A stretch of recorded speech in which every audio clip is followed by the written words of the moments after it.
Cougar Woods by Tiana Warner. Chapter 1. Liza, Purse Tacos.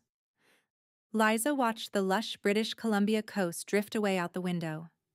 The ferry rumbled, numbing her butt and feet as she said, "My twin brother and his hockey team vanished from Vancouver Island 13 days ago. I'm going to his last known location to figure out what happened." Judy, the elderly woman sitting next to her, had obviously not expected such a tragic answer to, "Where are you off to?" She closed her gaping mouth and patted Liza's knee. "I saw that on the news. I'm so sorry." "Thanks." The news. Ugh. The media said the boys were dead, but where was the proof? The search and rescue team had found the torched bus on a logging road and no signs of human remains. Anything could have happened to them. It didn't make sense that they'd declared the boys dead, and it didn't make sense that the police had abruptly stopped the investigation the next day. Liza wouldn't give up. Brayson's absence had haunted her and her parents every minute of every day. He was her best friend, her anchor when life was rough, the person who understood her better than anyone else. The two of them were only 20 and had a lifetime of adventures left to live. With this ferry departure, she was done shedding tears and feeling helpless. It was time to take action. Liza swallowed around the lump in her throat, took another taco shell from Judy's beach bag, and loaded it with fixings from plastic baggies: black beans, refried beans, halved cherry tomatoes, shredded iceberg lettuce, shredded cheese, salsa, sour cream, guacamole. It was nice of Judy to share. Maybe tacos weren't the most conventional food to pack onto a ferry, but if there was anything she'd learned about Judy in the 10 minutes they'd known each other, it was that she was unconventional. She wore a red gingham dress, a pearl necklace, and round glasses with the thickest lenses Liza had ever seen. Her red hair was in a voluminous poodle haircut that brought Lucille Ball to mind. She was interesting in an eccentric way. "My twin tuition went off the day he went missing," Liza said between bites, waggling her fingers by her temple. "I knew something was wrong. I don't know if you believe in that stuff, but that feeling is the one telling me to go find him myself." "I do believe in that connection," Judy said. "Good for you for taking matters into your own hands. I would have done the same." "Do you have siblings?" "A younger sister. That's where I'm going, actually. She and her husband live in Parksville." "Great week to be by the water with family," Liza said. Judy nodded. Her bulging eyes lingered, a little teary. Liza pretended not to notice the pitying expression, and instead watched the sparkling Pacific Ocean beyond the windows. She inhaled slowly, trying to loosen the tightness in her chest. The thing was, she was positive that Brayson was still alive, and not just because of twin tuition. It so happened that he had a smartwatch, and Liza had been checking his account. It still registered his pulse and sleep patterns for 2 days after the boys were pronounced dead. If only Brayson had splurged for a watch with GPS, she could have pinpointed his location too. But a pulse was a start. When she'd tried to tell this to the authorities, the man on the other end had gotten snippy and told her to stop calling. He said they'd done everything they could, and she was meddling in something she didn't understand. This was another thing that didn't make sense. They absolutely had not done everything they could, and there'd been a note of strain in the man's voice as he snapped at her. Something like fear. Well, Liza wasn't scared. Brayson was alive, and she was going to find him. She and Judy ate more tacos, earning strange looks from everyone who walked past, and Liza shared the peanut butter cookies she'd packed. Judy was welcome company after the lonely bus ride to the ferry terminal. Liza never liked being alone, and even though the ferry was packed, the departure had left her hollow. Yesterday's breakup probably didn't help with the loneliness either. "Do you have any theories about what happened?" Judy asked gently, taking another cookie. Liza reached into her backpack for her notebook, glad to talk about her research. She hadn't talked to a soul about this, and a stranger would be a good sounding board. Her parents thought she'd spontaneously enrolled in summer term and moved back into her university dorm. She told them she wanted to keep her mind occupied, then told her friends the same lie because she didn't trust them not to tell her parents out of concern. She was prepared to stay on the island for as long as she needed to. As for Beck, well, yesterday's breakup was just the start of another off in their endless on-off cycle. Liza needed to focus on finding Brayson, and Beck wouldn't have let her get on the ferry. Beck was controlling at the best of times, and when Liza told her what she was thinking about doing, Beck had told her she was selfish for threatening to leave. Selfish for wanting to find her missing brother. Liza's insides still roiled when she thought about it. Doing this alone was better. She needed to make her own decisions, and Beck's looming presence wouldn't help with that. "I haven't ruled out any possibilities," she told Judy, flipping through the notebook. The last official sighting was in Qualicum Beach, where witnesses saw the team stop for dinner. I also called everywhere along the east coast of the island to ask if anyone saw anything, and I have a lead in Cougar Woods. It was a lead that the authorities weren't interested in hearing about. They insisted they had the investigation under control, and then they'd hung up on her. "Cougar Woods?" Judy asked, sitting taller. "You think they might have gone there?" Liza nodded. "A pub owner told me he saw the hockey team there after they were seen in Qualicum Beach." She waited, but Judy was quiet, her expression unreadable behind her thick glasses. So Liza turned the page, which she'd written with Beck looking over her shoulder. A pang went through her chest. As much as she wanted to move on from Beck in a huff of anger, the breakup had been rough, Beck crying, threatening to burn everything Liza had left at her place, shouting that Liza wouldn't find anyone better and would die alone. But Beck always got emotional and said things like that when they fought. She would wake up today and be okay. Maybe, like all of their previous breakups, this one would end in them tumbling back into bed. If they were meant to be, if they were soulmates like they'd sworn, they would. If not, and if 3 years of great sex was the only thing keeping them together, then this time apart would be good for them to heal and move on. Judy sat patiently, waiting for Liza to continue. Liza drew a breath and shifted in her seat. "There's kidnapping, murder, that sort of thing. I also wonder if they got lost on a hike, and then vandals torched the empty bus. I'm ready to hike to search for clues." "Hence the enormous backpack," Judy said. "That's ambitious. Bring bear spray." "Check." She patted her backpack, where she'd packed bear spray and other hiking essentials, then turned the page. "I've got a few pages with less likely theories. Running away. Brayson would never do that. A government cover-up. I won't rule out conspiracies, but I doubt the government would purge the boys who might go on to play for Team Canada. Alien abduction. Another far-fetched conspiracy, but I wrote it down." Judy hummed thoughtfully. "I wonder?" "Yes?" Liza prompted, her heart skipping. She could hug Judy for taking her seriously. "If they decided to spend the night in Cougar Woods?" The woman's magnified eyes narrowed. "Well, the place is notorious for disappearances." Her tone brought to mind the way Liza's grandma gossiped about the people in her lawn bowling club. "From cougar attacks, right?" Liza asked, her pen poised over a blank page. "That's the reason for the town name?" Cougars, not bears, were the main reason she'd packed bear spray. Though, as Brayson once told her on a hike, if you see a cougar, it's too late, because it's already been stalking you for a while. Still, the spray would give her a fighting chance. Judy tilted her head. "Yes, but as with any place that has an unusual number of disappearances, speculation starts happening. Just look at the Bermuda Triangle." Liza jotted a note to research places with a lot of disappearances. Maybe those theories would spark inspiration. Judy angled closer, her legs crossed, letting the near-empty bag of refried beans slide to the floor.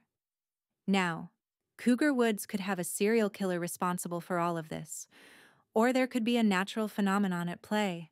Energy fields, magnetism, sinkholes, that sort of thing. There are also supernatural phenomena. She fiddled with the sleeve of her gingham dress, a flush in her pale cheeks. Like what? Liza pressed, scribbling notes. Judy hesitated. Nearby, a group of kids shrieked about something beyond the window. Maybe a seal. Judy dropped her voice a notch. There are local stories about creatures who haunt the woods. You've heard of the Sasquatch, I'm sure. Then there's the Kushtaka, which is a Tlingit legend. These creatures have the ability to shift between human and animal forms, usually an otter. Liza chewed her lip, having a hard time imagining her brother getting killed by a shape-shifting otter. You believe the legends? Judy glanced around as if to check for listening ears. Before coming here, I decided not to discount any possibilities, Liza said. Any theory is worth considering, even supernatural ones. She was a logical person, a science undergraduate after all, but belief in the supernatural and belief in science didn't have to be mutually exclusive. She could take university chemistry classes and also believe that she saw a ghost in a graveyard once.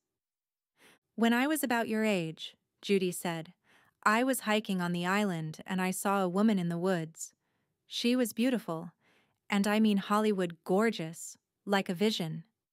Judy spread her hands as if to praise this unseen goddess. At least, I thought that was what I saw. When I said hello, she didn't answer. A minute later, when I caught up to her tracks, I didn't find shoe prints. They were paws. Now, I might have imagined seeing a woman when it was really an animal. I don't know. The tracks could have been old. Every time I question what I saw, I drift further from knowing the truth. Liza nodded. Her guesses were as good as Judy's. It's worth considering local legends about what lives in the woods, Judy said, still flushing. The theory was about as likely as the alien abduction one, but Liza jotted a note anyway. Kushtaka. Shapeshifters. Thanks. Her lungs deflated a little, and she had to admit she was disappointed Judy didn't have more useful information. But what did she think Judy would say? That she saw Brayson? No, Judy's information was as valuable as everything else in her notebook. She should be grateful to have the additional theory. Judy offered a smile. Whatever happened, I hope you find him. There's something fiery about you, Liza. I know you won't give up until you succeed. I like that about you. Liza returned the smile, an uncomfortable twist in her gut at receiving a compliment. They spent the rest of the ferry ride chatting about Judy's summer plans, and as the densely wooded coast of Vancouver Island drew nearer, they packed the taco leftovers into Judy's beach bag. Well, good luck, Liza. Thanks. Enjoy your time with your sister. And hey, I appreciate you not telling me I'm crazy for doing this. Judy tilted her head and studied Liza, like this hadn't crossed her mind. People love to tell others how to live. Everyone has an opinion on what defines the right thing to do. Sometimes the right thing is to follow what your heart tells you to do. Liza smiled, holding Judy's advice close as they disembarked. Her heart brought her here, and she wouldn't rest until she got what she came for. Chapter 2. Winter. The foolish couple. Finally, a chance to be alone. With the misty forest air clinging to her fur, Winter slunk through the conifer trees, her feline body bending thick branches. The blanket of moss was soft beneath her paws. The soothing sound of water burbled downward in the distance, and birds chirped a chorus overhead. Now that Heather had enough prey to last a couple of weeks, Winter and the others could take a much-needed break from hunting. And God, Winter needed this time to tame the panic squeezing her throat. Roaming the woods, savoring the way the forest existed in perfect harmony, the tension that had racked her human body dissolved. Each step loosened the muscles in her shoulders, back, and hips until she sank into the comfort of her more powerful form. Slowly, her heartbeat calmed, She was left with the hollow ache of losing her best friend and the searing fury of betrayal. Heather hadn't even given Elsie a chance to explain. After spending 39 years serving Heather, didn't she deserve that? But Elsie had broken Heather's rule and let her heart win, and now she was dead. Winter had lost her closest friend, and the rest of the Cougars had the message reinforced. No mates allowed. Heather had to realize this was a losing battle. Elsie wasn't the first Cougar to find her mate, and she wouldn't be the last. When fated mates walked into each other's lives, the pull was stronger than any Holden Alpha had over them. It risked their loyalty, their ability to keep secrets, and their chances of staying on the island to serve her. So Heather took to killing them. It's not fair. We serve her loyally. Shouldn't we be allowed to find love? A beat drifted through the trees, and Winter paused to listen. It was distant enough that her human ears wouldn't have heard it. In this form, footsteps and breaths carried clearly. A pair of backpacks groaned with the weight of their contents. "Want to stop for a drink at the boulder up here?" a man asked, his words as clear as if he were standing next to her. "Yeah," a woman replied, wheezing. Winter veered off her path to follow the couple, dead silent. She came upon them a minute later, stomping up the trail, the bells on their backpacks ringing obnoxiously. With one smooth leap, she climbed a tree, moving so silently that the hikers didn't notice. She watched them from a high branch, gripping the bark with her claws, her tail swinging to keep her balanced. The couple sat on a boulder, noisily removing their bags and dropping them onto the forest floor. Their cheeks were flushed, their eyes bright. They seemed elated about being in the wilderness together, so far from any cities. The man leaned in and kissed the woman deeply. His hand rested on the back of her neck and hers on his thighs as they teased each other with their lips and tongues. A tendril of heat rose inside Winter. She imagined herself in the man's place, lips moving against the woman's, fingers in her hair, body pressing closer. It had been years since she'd last had the guts to bring a woman home when Heather wasn't looking, and after yesterday's murder, she might never do it again. She longed for the feel of a woman's skin against hers, the flick of their tongues and fingers, the sound of their moans and breaths. No mates, no lovers. That was the rule. In other words, no life other than the one Heather had chosen for them. When the couple broke apart, they gazed at each other with enraptured smiles, like this was the only place in the world they wanted to be. Winter's throat tightened. What an impossible wish. Her fate had been decided the day she was born. A shifter, an aberration, a freak of nature, and love wasn't part of it. Moving silently, she made the long leap to the next tree over and continued up the mountain. As she climbed, she pushed down the unwelcome thought that if Heather were here, she would have ended that love story with a pounce. It was foolish of that couple to hike here. Of all the places they could have chosen, what made them think they could tackle the forest by Cougar Woods? Maybe that was why they'd chosen this hike. They knew they would be alone. Few were so brazen, and those who made it back did so on sheer luck. When the Cougars were hungry, nobody escaped these woods alive. That truth roiled inside Winter. Luring tourists was something she'd never enjoyed, but what choice did she have? Her purpose was to serve Heather, and it always would be. So she kept working, luring healthy young men so Heather and the pack could have their flesh. At the top of the mountain, Winter gazed over the valley, her claws curling over the cliff's edge. From here, all of Cougar Woods was visible, the buildings lining Main Street, the marina, and the smattering of mansions along the coast. Across the sparkling Georgia Strait, the mountainous British Columbia mainland beckoned her. Imagine having all that space to roam. Imagine being free from Heather's claws. Maybe there was some future where she could move on and forget about all of the atrocities she'd committed at Heather's side. The tourists who disappeared from this place year after year, the students who never returned home to their families, the nomads and road trippers and young people on adventures. But as long as Heather was her alpha, Winter couldn't think like that. Can't I? Could she break away from Heather and start life on her own, away from the Cougars? Her pulse quickened. She had a life here, a beautiful house, and all of the people she'd ever known, but it wasn't enough to make her happy. Maybe one day she would be brave enough to flee. Maybe one day she would have more of a reason to.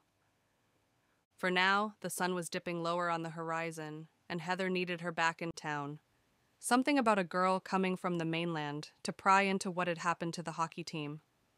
The only thing Heather hated more than her cougars taking lovers was people prying into her business. Winter headed back down the mountain, an ache in her heart. She wished to have Elsie back. She wished for a life that could include weekend getaways and kisses in the woods like that foolish couple. She wished for a life that was anywhere but here, the place where secrets were silenced, where servitude came before love, and where men came to die. Chapter 3. Liza. Withheld information.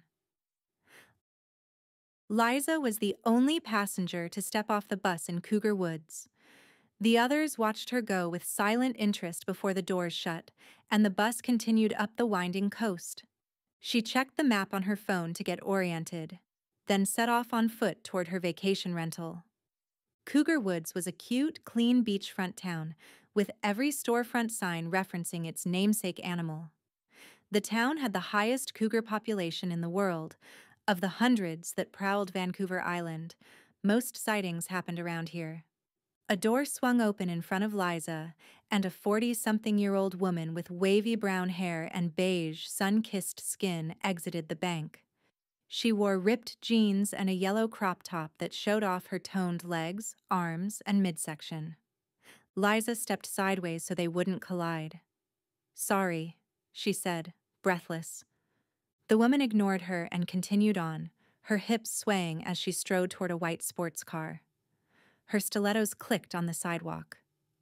People also liked to joke that this town was named for the women, who all seemed to be wealthy, attractive, and middle-aged.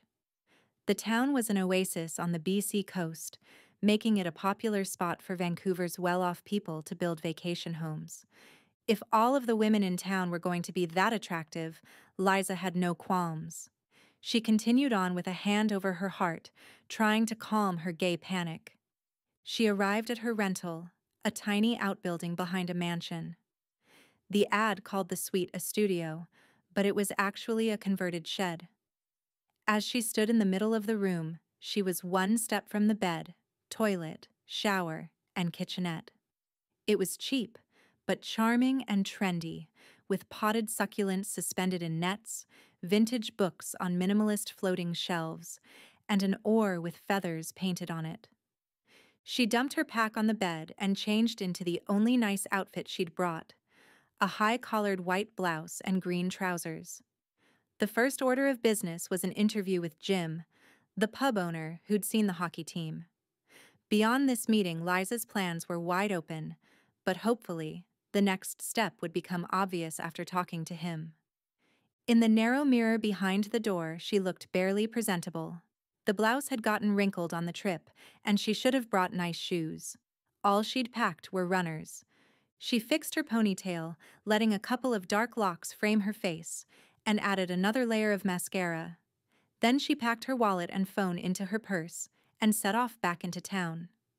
Her conversation with Jim had been her first glimmer of hope, the first clue she'd gotten outside of the filtered information from detectives and the news. They were here that night, he'd told her over the phone, his voice so low she could barely hear him. I might have been one of the last people to see them. He hadn't told the cops, and he wouldn't explain why, but Liza heard what she needed to hear, and today, she was going to get every drop of information out of him. The pub, called Puma Crossing, was so dark that it took Liza's eyes a moment to adjust. Dim yellow lanterns lined the brick walls, and an iron chandelier hung from the vaulted ceiling. A taxidermy buck head jutted out above an unlit fireplace, which Liza avoided looking at. A crossbow hung on the wall beside it, as if that had been the weapon used to kill the poor animal. What idiot of a man did the interior design for this place? A crossbow and a decapitated animal? Really? A taxidermy cougar might have been more suitable, given the name and reputation of the place, but Liza was grateful to not have to stare at a dead feline while she tried to eat dinner. "I'm here to see Jim," she told the server, the statement coming out as a question. "Oh, okay." The server was an indigenous girl about Liza's age, Apparently, Jim hadn't told her about this scheduled meeting. One sec. She rushed off to get him, leaving Liza to pick a table and sit. Liza chose the closest table for two, sitting on the edge of an uncomfortable wooden chair. Her heart beat faster with each passing second. Two other groups were there, all old men. Their eyes followed her, so she pretended to be invested in what the bartender was doing. A white man her dad's age burst through the swinging double doors leading to the kitchen, wiping his hands on his faded blue t-shirt. He saw her, ran his fingers through his thin, graying hair, and strode over with a flustered air. "Liza?" She stood. "Yes. Hi." "Jim, glad you made it." He looked around, tucking his shirt into his jeans. "This table is smack in the open. Let's go here." He led her to the farthest, darkest corner of the pub, out of earshot of the other men. An open window cast a sliver of daylight over the wooden table, illuminating dust motes. Beyond it, the dense woods blocked the view of the ocean. They sat, their chairs scraping loudly.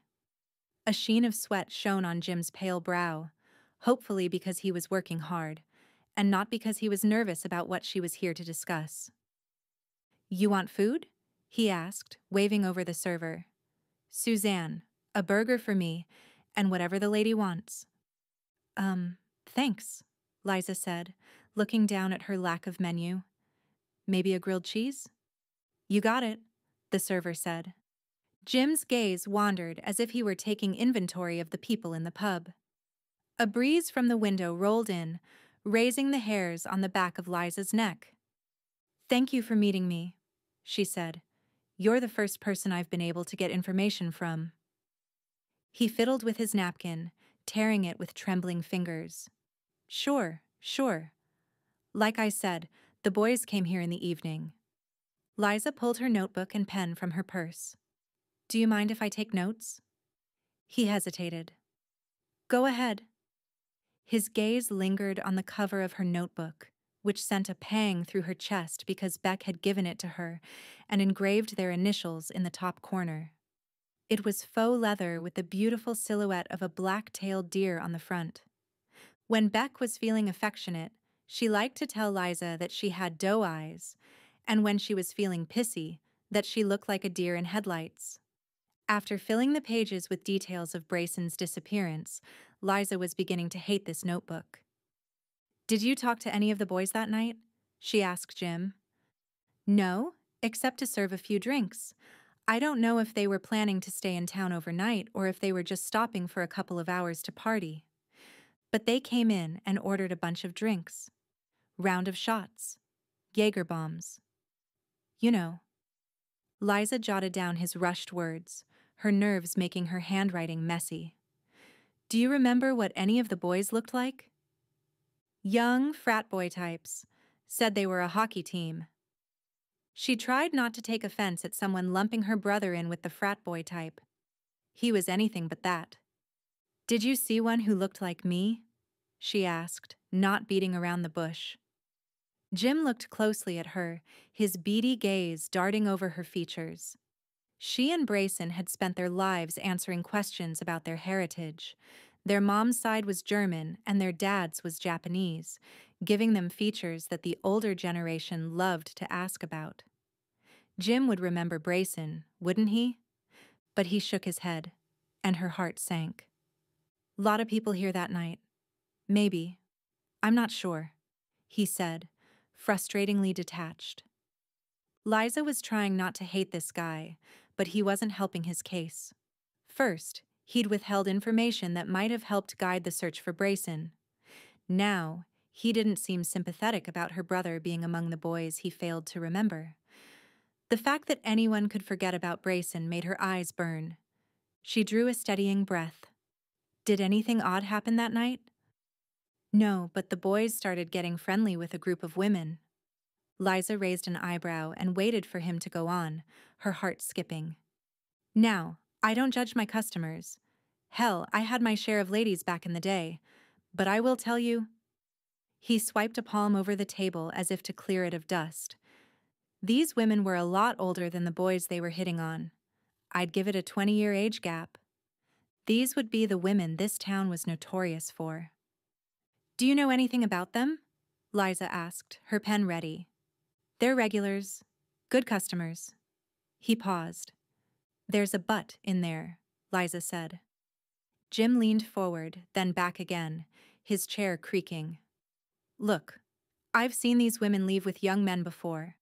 There have been times where I don't know what happened to those boys. Sometimes I assumed they went home. Other times, there's a missing persons case, and I don't know, but I would swear the missing kid is the one who stopped here and got friendly with one of those ladies. The sheen of sweat on his brow became more pronounced. He shifted again, and Liza caught a whiff of body odor. She leaned back a little to let the breeze from the window hit her nostrils. I don't want to point fingers, he said, avoiding her gaze. Like I said, these women are good customers. What are their names? Liza asked, a tremor in her voice. She was not about to let him keep the women's identities a secret because they were good customers. His eyes widened, a flash of panic, and the server, Suzanne, returned with their food. One juicy burger, she said in a bubbly tone, crispy grilled cheese and a couple of waters. Can I get you anything else? I'm good, thanks, Liza said as the delectable scent wafted under her nose. Both of their orders sat on mountains of fries. Her pulse raced. She wanted to shout at Suzanne to go away and let Jim continue. What was that panic on his face? Did he not want to say who the women were? When Suzanne walked away, Liza stared intently at him, her pen hovering. You know, love, I almost didn't agree to meet you, Jim said, not touching his food. Something twisted in her gut. Why's that? A guy went missing years ago. One of the last things he did before he disappeared was agree to an interview with a reporter.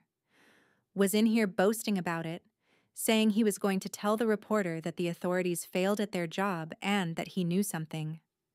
Liza's heart jumped. Did he end up doing the interview? Jim shook his head. Was gone before it could happen. So it occurred to me that if I agree to talk to you, tell you what I saw, it might be the last thing I ever do. She blinked, not sure what to make of this. Was this why Jim didn't tell anyone? His tone was reminding her of the officer who'd shut her down on the phone when she'd mentioned Cougar Woods. That hint of fear. There was something strange about this place, and it was settling over Liza like a chill. But someone has to know, Jim said. Talking to you is less risky than going to the police with it. Ah, so Jim had dumped his secret onto Liza, letting her decide what to do with this information, knowing full well that the last person to go to the news with it disappeared. He didn't agree to meet her because he wanted to help her. He agreed to meet her to clear his conscience and pass his burden to someone else. Strike three, Jim. They stared at each other, not touching their food. Liza secretly lamented that she would have to eat cold fries soon.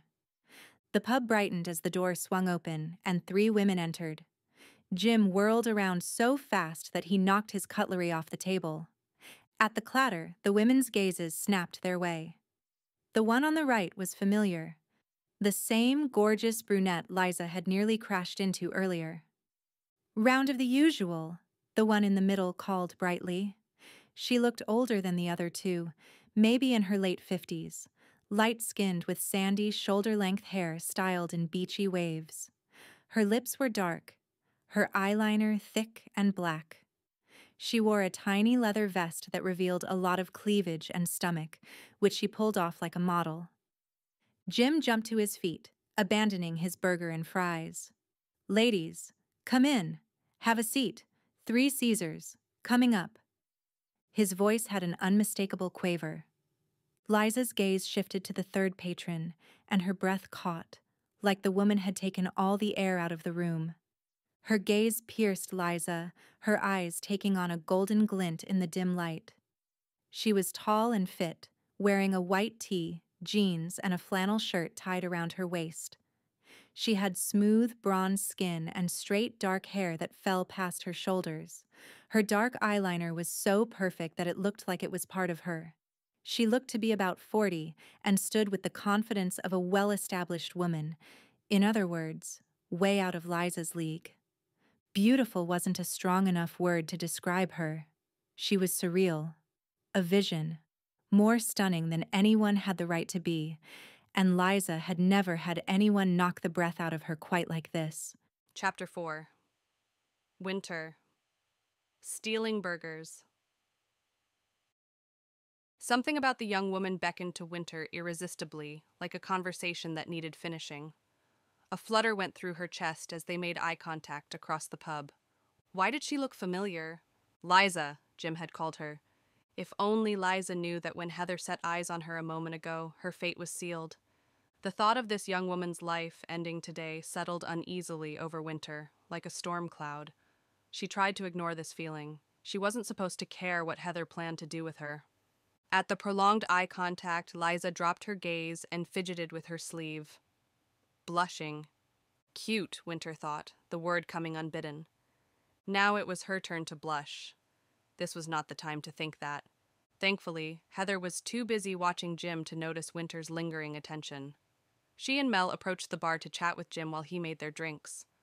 The poor guy didn't know he had minutes left to live. Or did he? Was that sweat on his face? Winter, Heather, and Mel had listened through the window for seconds before confirming what he and Liza were discussing, and Heather was about to make sure Liza wouldn't get the information she came for. "I'll talk to the girl until you're ready for her," Winter murmured in Heather's ear, intending to buy them enough time to deal with Jim. Heather nodded. As Winter strode across the pub, the flutter inside her grew stronger. She usually resented when Heather sent her to talk to or seduce someone, but she wanted the excuse to talk to this pretty woman. Seduction wasn't the goal, but the urge to play that role was overwhelming, making her lips tingle. Heather didn't need to know that. When Winter stopped in front of Liza, a sweet, tropical scent met her nose, maybe lotion or lip balm. It was so human, so achingly ordinary, that Winter indulged in the brief fantasy of living any life other than this one. "Haven't seen you before," she said to Liza, who was definitely blushing. "Here on vacation?" "Not exactly," Liza said, her warm timbre sending a pleasant ripple through Winter.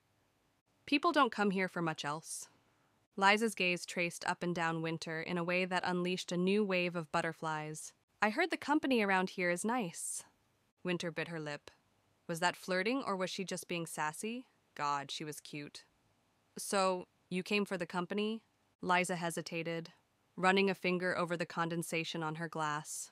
"I'm actually here to research some things. You're local, I take it?" So she was going to be vague about being here to pry information out of Jim. That was fine. Heather had overheard all she needed to know. The other women were still talking to Jim at the bar, which meant Winter had to keep Liza occupied until they were ready. Fine by her. She sat in the vacated seat. "Yep, typical Jim, ditching you mid-conversation. He won't mind if I finish this for him. The bill's on him, yeah?" Before Liza could answer, Winter took a big bite of Jim's burger.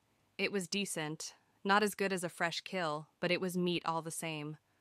Liza's lips quirked in amusement.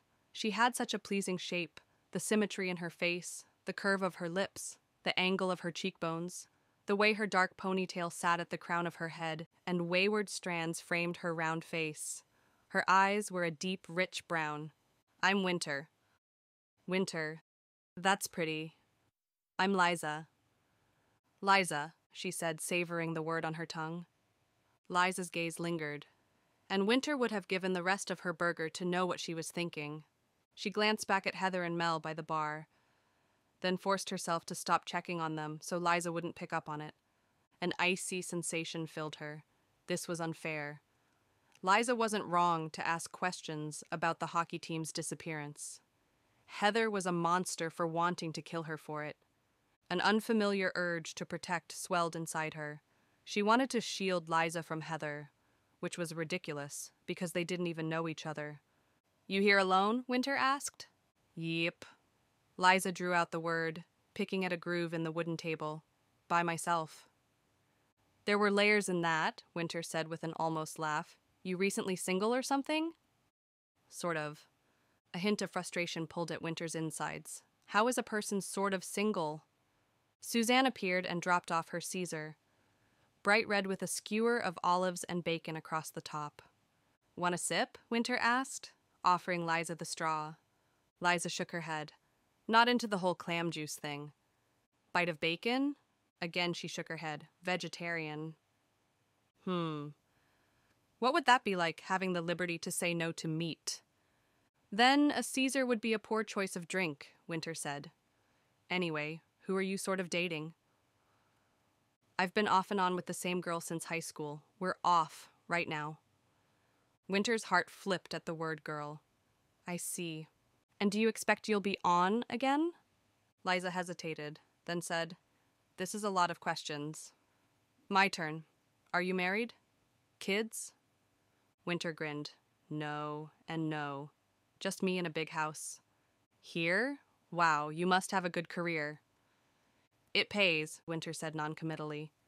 It was the only good thing about working for Heather. She had old family money, and she wasn't afraid to buy the Cougar's loyalty with it. You live in one of the giant mansions this place is notorious for, don't you? Winter laughed, which elicited a genuine smile from Liza that brightened her whole face. A rush of pleasure went through Winter. Possibly. So what makes you keep going back to your ex? Is the sex that good? Liza coughed on her grilled cheese. When she recovered with a smirk, she said, Pretty much. Do you like living here? Winter's insides clenched. The answer she'd always given by default didn't roll off her tongue anymore. She opened her mouth, but couldn't say yes. After a beat of silence, Liza said, Let me put it another way. Are you happy? As happy as I can be. Liza searched her face. Her brow furrowed. Are you thinking about moving? It's not really an option. That doesn't mean you can't do it, Liza said. It wasn't an option for me to come here. I had to lie to a few people, go through a breakup, get into a shouting match, but here I am. It was admirable, refusing to let anyone tell her she couldn't do what she wanted. She seemed so strong and determined, not to mention brave for coming here alone. Sounds like she's everything I'm not. Winter cleared her throat and pulled the conversation back in her court. So what about the emotional connection with your ex? Does she treat you well? The subtlest flicker of a grimace crossed Liza's expression, which gave Winter the urge to hunt down Liza's ex. There was one acceptable answer to that question, and Winter had not expected Liza to hesitate to give it. You should be with someone who treats you like a queen, Winter said before she could stop herself. Unlike what I'm doing, holding her here until Heather comes back to deal with her. Fuck, this wasn't what she wanted. Liza's gaze was burning hot, making Winter squirm in her seat. And what would treating someone like a queen look like? Liza asked. Winter let her imagination roam to a place where she could be in a relationship, telling you how special you are, spending time together and listening to you, taking you on dates, spoiling you, making you moan in bed. Liza held her gaze, her lips parted. Winter filled with a primal urge to claim her, to devour her, like the way she felt while hunting. An image flashed through her mind of them naked, kissing hard. She would lay Liza down on her bed and lick her head to toe, savoring every inch of her naked skin. She would slide her fingers into Liza slowly, making her moan, one thumb circling her clit. She would fuck her hard with fingers and tongue, making her breasts bounce and her legs writhe with pleasure, until the sun rose and they were both sweating and exhausted. Winter crossed her legs. What was happening to her? She'd never felt this strongly before. Her life had been focused, one-dimensional, and sex was an inconvenient urge that had to be satisfied in secret. Whatever she felt for Liza right now was different. A primal need pulled her toward the woman, and if she wasn't imagining the tension between them, the same need seemed to be emitting from Liza. Am I misreading Liza's body language? Liza's awkwardness could be because she wanted Winter to go away, or the feeling could be mutual. She wanted to explore this. She needed it, an unbearable tightness growing between her legs, and her heart pulling, expanding, wanting to know everything about the woman across from her. I'll worry about my relationship status later, Liza said, dropping her gaze. Family matters led me here, and I've got work to do. Family. It hit Winter like getting the wind knocked out of her lungs. That was why Liza looked familiar. One of the young men Heather had taken was Liza's brother. Their resemblance was undeniable. That was why she'd asked Jim if one of the guys looked like her. Winter's nails dug into her palms. Every time Heather took a life, she unleashed a butterfly effect of misery. Because of her selfish needs, a woman who deserved a happy, peaceful, normal life was here in search of her missing brother. And if Heather had her way, this night was going to be Liza's last. Two words rose in Winter's mind, ones she'd been suppressing for days, months, even years. Fuck Heather. Winter didn't want to help her hurt people any longer. Losing Elsie yesterday was the final push, and today she was toppling headfirst off the ledge. It wasn't too late for Liza. She could still escape this town if she wanted to, and if Winter decided to help her. The decision was easy. With Heather and Mel busy dealing with Jim, Winter had moments to figure out how to get Liza out of here. Chapter 5. Liza. Walking alone. Liza's fries were lukewarm, but she had more pressing matters to consider, like how gorgeous the woman across from her was, and the pleasant tingle running through her body as they talked. Everything about Winter was alluring. The low purr of her voice, her graceful movements, her bright gold eyes, the cool, fresh scent of her perfume. She had an easy confidence that came from being a successful, single, beautiful woman living on one of the most desirable coastlines in the world. Liza wanted to know her better, to strip off her mysterious outer layer and uncover how she'd ended up with this life. Liza's heart thrummed, at war with her brain. While her heart wanted to flirt hard, her brain kept shaming her, reminding her why she was here. Letting her brain win, she decided to ask Winter a few questions while she had the chance. "I came here to talk to Jim, actually," Liza said, and to her embarrassment, the words came out strangled. God, Winter was making it hard to breathe. "My twin brother went missing around here 2 weeks ago, and I'm trying to figure out what happened." Winter blinked, as if coming out of a reverie. "I'm so sorry to hear that. What's his name?" "Brayson." "Brayson," Winter repeated, a glazed look in her eyes. I know what it's like to lose a best friend. That's awful." She put her hand on the table, then back into her lap, like she'd almost reached across to take Liza's hand before changing her mind. Liza kept her hands on the table, secretly wishing she would. "What's wrong with me? I barely know her." She cleared her throat. "Do you remember the hockey team that went missing?" Winter hesitated, then nodded. "I didn't see them. Didn't come to the pub that night." She took a big bite of the burger. Her answer was intriguing. How did she know that the guys ended up in this pub? If more than one person knew the guys were here, why wasn't this information made public? Why were the police so quick to dismiss her when she'd brought up Cougar Woods? "Do you know anyone who saw them?" Liza asked, holding her pen over her notebook. "Any more information other than the fact that they were last seen at this pub?" Winter shook her head. "Sorry, hun." Liza's insides twisted in frustration. "Were you aware that Jim saw them here?" Something like sadness or pity pulled at Winter's eyebrows. Liza was beginning to hate seeing that expression on others when she talked about her missing brother. "I heard a rumor that the team came to Puma Crossing. That's all I know," Winter said. "And you never saw any of the guys that day? Not around town, or at the beach, or anything?" Winter's gaze roamed over Liza's features. She shook her head. Liza sat back with a sigh. "I guess that's the end of that. Why did nobody but Jim have information to share? Even he'd been hard to get facts from, and now he was off behind the bar making Caesars." Picking at her fries, Liza recalled his words. He'd been in the middle of telling her about the women who'd talked to Brayson and the team the night they disappeared. She cast a furtive glance at the woman across from her. What were the chances that these three were the same ones? They fit his description of being about 20 years older. No, there were too many women in this town to assume she was talking to one of the perpetrators. Plus, though they'd just met, Liza couldn't imagine Winter abducting an entire hockey team and expertly hiding the evidence. She was too gentle. Though she was bold enough to sit with a stranger and eat someone else's burger, something about her was warm and friendly, and a sense of comfort trickled through Liza in her presence. Then again, people could be surprising. She'd learned that from serial killer documentaries. Winter's gaze lingered like a flame against her skin. Am I imagining something between us, or am I being naively hopeful? Images flashed through her brain in quick succession, the two of them kissing, grabbing each other, tugging at clothes, fingers winding through hair, hips grinding.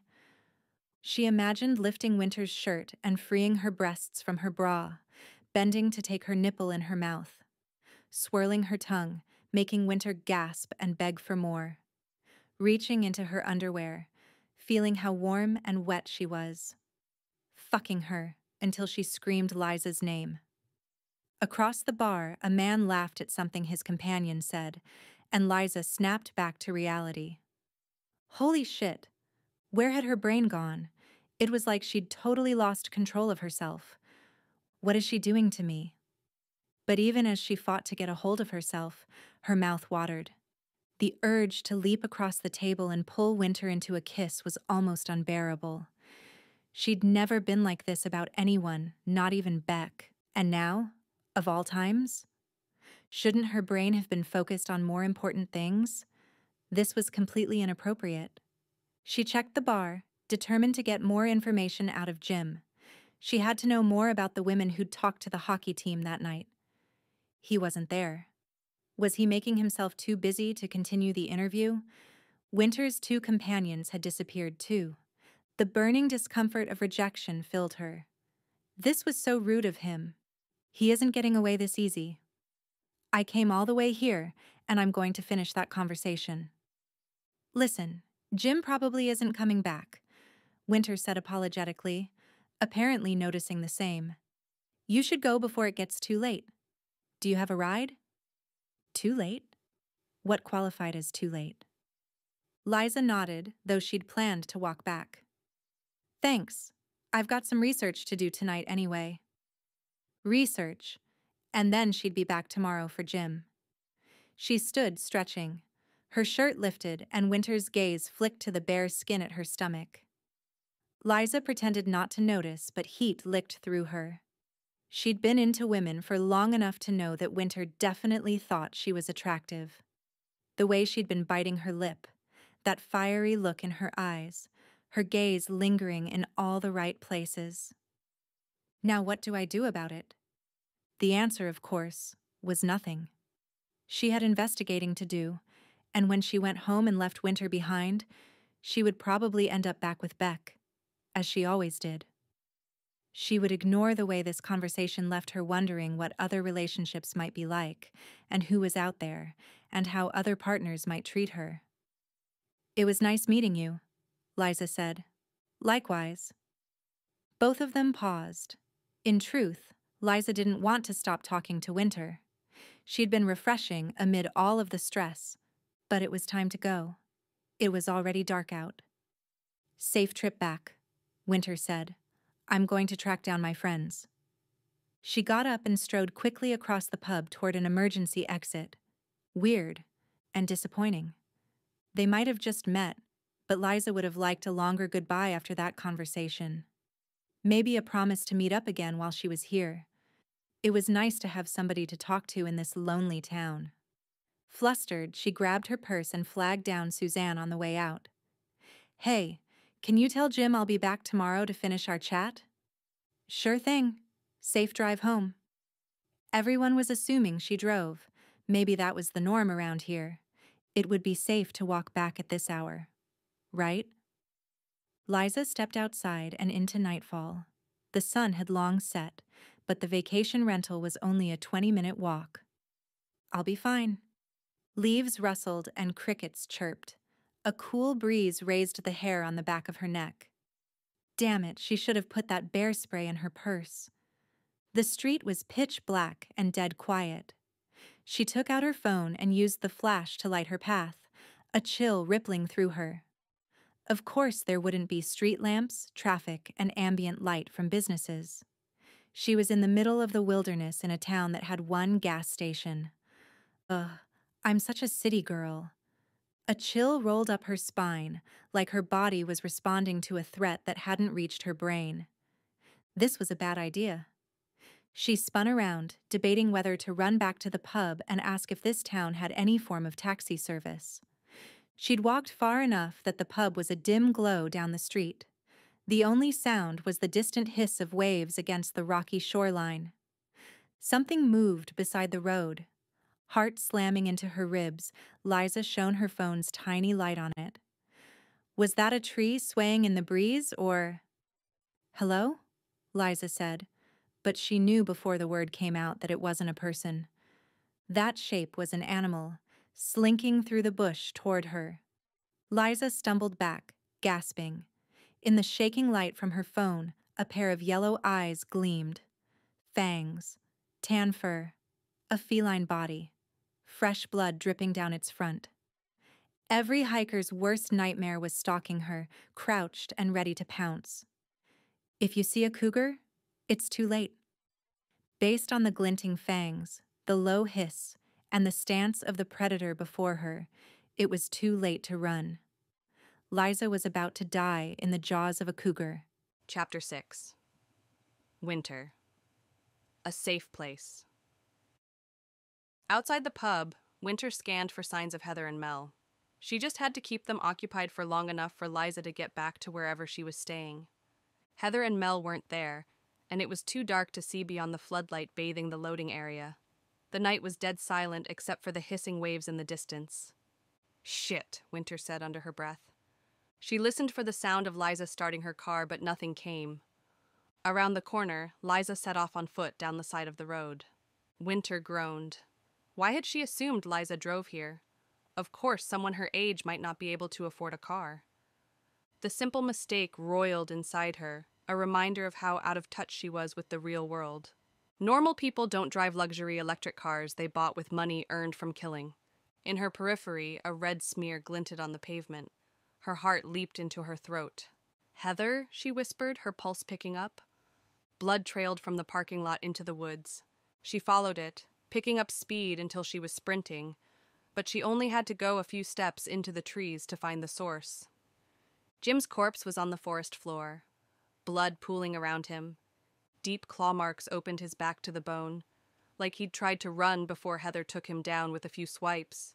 "Heather, are you here?" Winter asked, her voice high. Through the black woods, the waves kept whispering. Hiss, hiss. Not even a bird answered her call. Winter cursed and sprinted to her car. She'd failed Liza. She thought she would find Heather and Mel out back, and like an idiot. She'd assumed Liza would leave in the safety of a vehicle. Instead, she'd sent Liza into danger.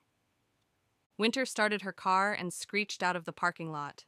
Seconds later, her headlights illuminated a figure in the road, stumbling backward, with her arms out as if that would protect her. A cougar stalked toward her. Heather. She must have followed Liza the moment she'd left the pub. Her lithe body was ready to pounce, every muscle taut, her tail swishing. Blood from her earlier kill stained her chest and front legs. The headlights didn't distract her. Liza spun toward the advancing car, her eyes wide. Her panicked expression made Winter's heart squeeze. Heather will kill me for this. Quite literally, she would claw out Winter's throat. But Winter couldn't let Liza die. Jaw set, she flicked on the high beams and screeched to a stop in front of the cougar. Heather leaped back with a snarl, avoiding the bumper by inches. Her eyes glinted, wide and unseeing in the blinding high beams, hopefully unable to see the car or Winter. Please, please don't recognize me.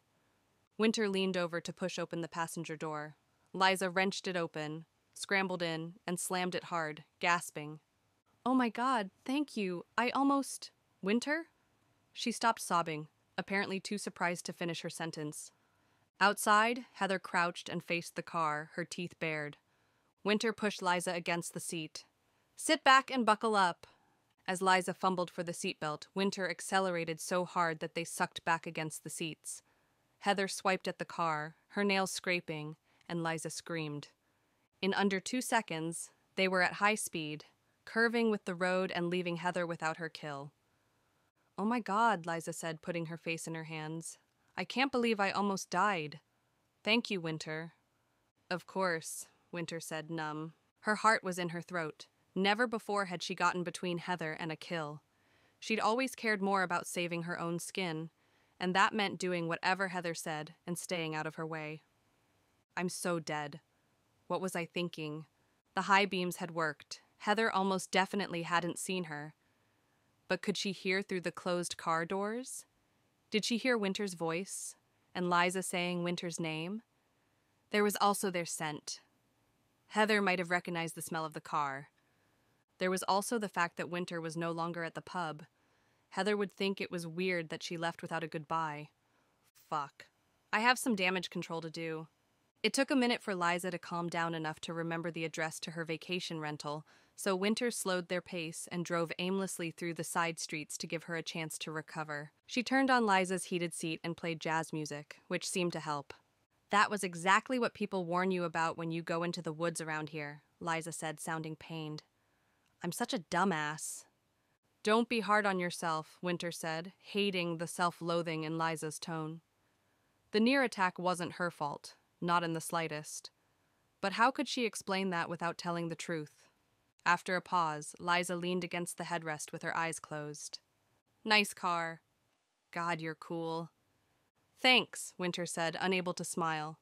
She had to come up with an excuse for why she'd left, and fast. This was exactly why Heather killed cougars who met their mates. Winter was risking their secrets, their entire lifestyle, by protecting the woman who'd come to crack it all open.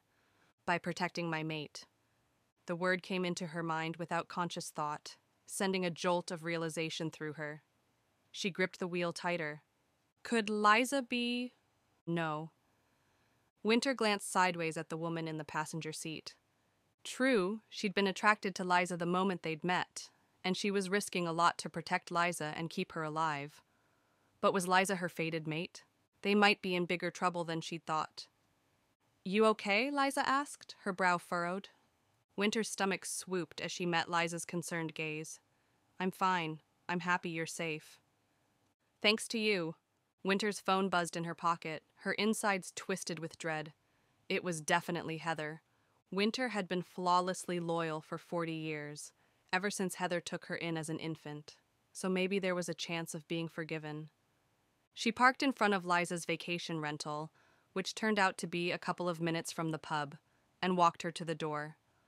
Liza was jumpy, every rustling leaf making her flinch. She stayed by Winter's side, and Winter had to fight the urge to put an arm around her shoulders and hold her close. Liza's hands shook as she punched in the code to unlock the door. Without stepping inside, she reached around and flipped on the light. The room became illuminated, cozy, and bright, with clothes strewn across the twin bed. Liza let out a small breath and stepped inside. "I'm sorry to inconvenience you like this," she said, facing Winter with a flush on her cheeks. "Inconvenience? I mean, you probably have somewhere to be, and—" Winter stepped in and shut the door behind her. She put a hand on Liza's arm. "Liza, your life is not an inconvenience." "You're not annoyed that you had to pick me up?" Liza asked. "Of course not." How could she even say that? She'd been in danger. Had someone in her life led her to believe she wasn't worth it? The ex Liza had mentioned came to mind, and a hot, twisting sensation rose in Winter's belly. They stared at each other. Liza's blouse was thin, letting the warmth of her skin seep through to Winter's palm. A flame seemed to travel between them, snaking down through Winter's midsection and settling low inside her. Her heart thumped faster as Liza's lips parted. Winter dropped her hand. Liza glanced back at the bed.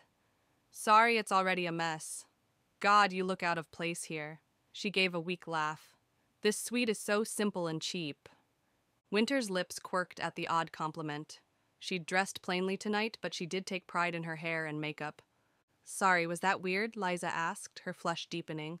"You're just... you're so glamorous and... pretty."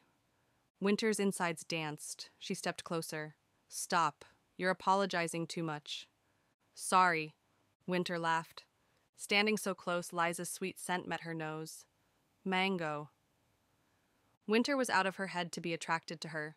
Liza didn't belong in this cursed town. "What do you do back home?" Winter asked, and the abrupt question seemed to surprise Liza. "I'm a university student. Faculty of Science." Winter nodded. A student. She had her whole life ahead of her if she would just go home. "Listen, Liza, this area isn't very safe. That near attack, it wasn't unusual. In the morning, you should probably go..." Liza shook her head firmly, her jaw clenched. "Don't. I can't. He's my brother, Winter." Winter swallowed hard. She nodded. Of course Liza wouldn't go home. Love for her family had brought her here, and that force wouldn't break. She would stay until she found Brayson. That kind of love was one Winter couldn't understand. Her family was a group of cougars who'd kidnapped her from her real parents. She liked them well enough after a lifetime with them. But love? Liza searched Winter's face. Her eyebrows pinched together in confusion. "You're brave for coming here to find him," Winter said, the words coming out in a rush. "I think most people would be too afraid to dig into a disappearance like that. Some people are even afraid to get what they want in life. Anyway, it's a good quality. I hope you hold on to it." Liza opened her mouth. No sound came out. She closed it and nodded. Winter cleared her throat and stepped back. Liza glanced at the little window as if expecting a cougar to climb through and maul her. The risk was more real than she knew. What if Heather was motivated enough to figure out where Liza was staying? It was a possibility, given how much pull Heather had over this town. "If you think of anything that might help me find him," Liza said, "will you call me?" Winter shifted on her feet. Should she go find Heather and explain why she took off? Or should she continue to protect Liza, even help her get Brayson back? Her heart thumped faster. She'd wanted to escape this life of servitude. Maybe the moment had come where she had to take the leap. Helping Liza would mean irrevocably betraying her alpha. But in her heart, it was the right thing to do. Liza was the reason she'd been waiting for. "Actually," Winter said, her voice wavering, "I might have some information right now." Liza mouthed wordlessly, then said in a strangled tone, "You do?" A physical pain seized Winter's chest. More than anything, more than her obligations to Heather or her own safety, she wanted to do the right thing. And today, she could save lives. She could save the surviving young men and fix the damage Heather had done to Liza's life. Choosing her words carefully, she said, "I saw a couple of strange people in town the day they disappeared. They were staying in one of the mansions up the road, and I heard they invited the guys there. If you want my help, well, we could meet up in the morning and come up with a plan, then check the place out together." It felt wrong to lie to Liza, but this was the best Winter could do without telling her about the cougars. She knew where Liza's brother and the other surviving young men were, and that was the important part. If they could get in, grab the guys, and get out, Liza's family could be whole again. "You think he's there?" Liza asked in blank surprise. Winter hesitated. She couldn't tell Liza the whole truth, but she could at least assure her that Brayson wasn't dead. She nodded firmly. "Yes, I do."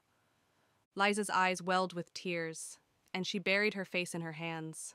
Winter blinked rapidly, guilt enveloping her like a rising tide. She'd been truthful when she told Liza she wasn't at the pub on the day the Cougars got to the hockey team. But did that matter? She'd done things just as awful on Heather's orders for years, and it easily could have been her. She was a monster like the rest of them. Liza wiped the tears streaking her cheeks, smiling. "Thank you." Winter nodded solemnly. She didn't deserve that smile. She stepped toward the door and put a hand on the knob. Time to figure out what to tell Heather.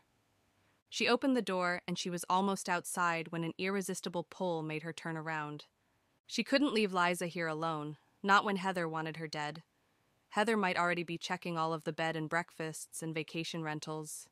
Heather hadn't come to Winter's house in at least a decade, and Winter had never brought home someone they'd planned to kill. it might be the safest option. "Hey, do you want to stay at my place tonight?" Winter asked, the words tumbling from her lips. Liza's mouth opened. Winter's heart leaped against her ribs. "Say yes. Let me protect you tonight." Then Liza broke into a wide grin, as if the invitation came as a relief. "If it's not a burden, I don't know how well I would sleep here, alone, after that." Her cheeks reddened and she dropped her gaze. "Of course," Winter said, her head spinning with the gravity of what she was doing. "I have a guest suite you can stay in." Liza's shoulders relaxed. "Thank you so much. I owe you one, or two, or my life." She stepped closer, like she was considering hugging Winter, which would have been welcome. But then she turned and began grabbing her scattered belongings. While Liza packed her bag, Winter slipped her phone out of her pocket and checked her messages. "Heather, you disappeared fast." Heart thumping, Winter hovered her thumbs over the keyboard. Winter. "Sorry, hun. I went to check on you, and the girl ran off on me. I'll fill you in tomorrow." XX. That gave her until morning to figure out how the hell she was going to convince Heather that Liza was no threat. She let out a breath. With this simple promise to help, she'd agreed to something that would change her life. Tomorrow she was going to betray her alpha, help Liza get her brother back, and get away from Cougar Woods forever. Chapter 7. Liza. Attachments. "You live here alone?" Liza asked, stunned. It was the biggest house she'd ever been in, more like a lodge she once stayed at in Whistler. "I'm a solitary creature," Winter said semi-apologetically. Her home was somewhere between a log cabin and a mansion, both cozy and upscale. Everything was wood and stone. Through the back window, soft lights illuminated an infinity pool that looked out on the moonlit ocean. The burble of a waterfall carried faintly into the house. Liza looked around for signs of a dog bowl or cat box. "Do you have any pets?" Winter shook her head. "Completely alone." Liza shifted. Maybe she shouldn't have come over if Winter preferred solitude. "I don't have to stay. I was just a little shaken from—" "No, stay. I can make an exception for you," Winter said, her lips curving upward. Whatever that look was, it sent a pleasant ripple through Liza. Between Winter's promise to help and the prospect of spending the night in this incredible house with this gorgeous woman, Liza's spirits were better than they'd been since Brayson's disappearance. She had a real chance of finding him and bringing him home. She just had to keep her cool until morning, when they could get started on a plan. How did she get so lucky as to stumble on this woman right when she needed her? "Can I get you a drink, or do you want to get to sleep right away?" Winter asked. "I think I'm too full of adrenaline to sleep right now," Liza admitted. "If that's okay, I don't want to keep you up." Winter tilted her head. "Do you always spend more time worrying about others' comforts before your own?" Liza opened her mouth, realized that this might possibly be true, and closed it. Winter led her to the vast kitchen with its bar-sized liquor cabinet. "What's your drink?" "I have everything." "Surprise me. Just no clam juice." "How about a mojito? I have fresh mint that's begging to be picked." She motioned to the windowsill where 6 pots of herbs grew. "Sounds yummy." Liza couldn't help smiling at the cute potted herbs, which had mint, parsley, and other names written on the sides in chalk. She imagined living in a house of her own one day, plants on the windowsill, a garden out back. Winter had built a comfortable life, and she'd done it solo, which was incredible. Again, curiosity about Winter's life tugged at Liza. How had she earned the money to buy this place? What did she do for work? And what was her family like? Winter grabbed a bottle of white rum from the wall and set it on the kitchen island. While she made the drinks, Liza sat at a bar stool and leaned on the island. Is it weird to always put others' comforts first? Winter looked up with a little smile. "It's sweet. You're a thoughtful person, Liza. I just wonder if you lose touch with your own needs." Liza chewed her lip, watching Winter's hands while she poured shots and plucked mint with smooth movements. She had nice hands, nice fingers. She imagined those elegant fingers trailing down her body, pinching her nipples, sliding between her legs, making her cry out with pleasure. Help. Liza crossed her legs and looked out the window. When I was with my ex, I think I valued her opinions and approval more than my own, she said, the words spilling out like she was in a confessional. I kind of lost who I was. Couldn't make decisions anymore. Winter slid a drink across the island. How did Brayson feel about her? He hated her. He didn't say it outright, but I could tell. He seemed relieved every time we broke up, and he would say things to try and get my self-esteem up. Winter's eyebrows pulled down. She looked like she wanted to say something but bit her lip. Liza grabbed her drink. The tall glass was cold beneath her fingers and pretty to look at, with bright mint leaves and a lime wedge poking out of the top. Why was she telling Winter all of this? She never talked about this with anyone. Maybe the near-death experience tonight was making her introspective. Or maybe it was Winter's inviting presence. Did you break up when you made the decision to come here? Winter asked quietly. An uncomfortable sensation filled Liza's chest. She nodded once. She didn't like it. She was worried about me. And I am a bit of a mess. I was always scrambling to fix something I did wrong. Winter walked around the bar and sat on the stool beside her. I don't think you were the problem in that relationship. Liza shrugged. You weren't, Winter said firmly. Liza had the urge to defend Beck, but let that fizzle.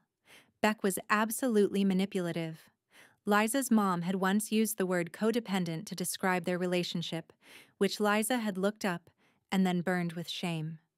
Deep down, she knew Winter was right. Liza wasn't the problem.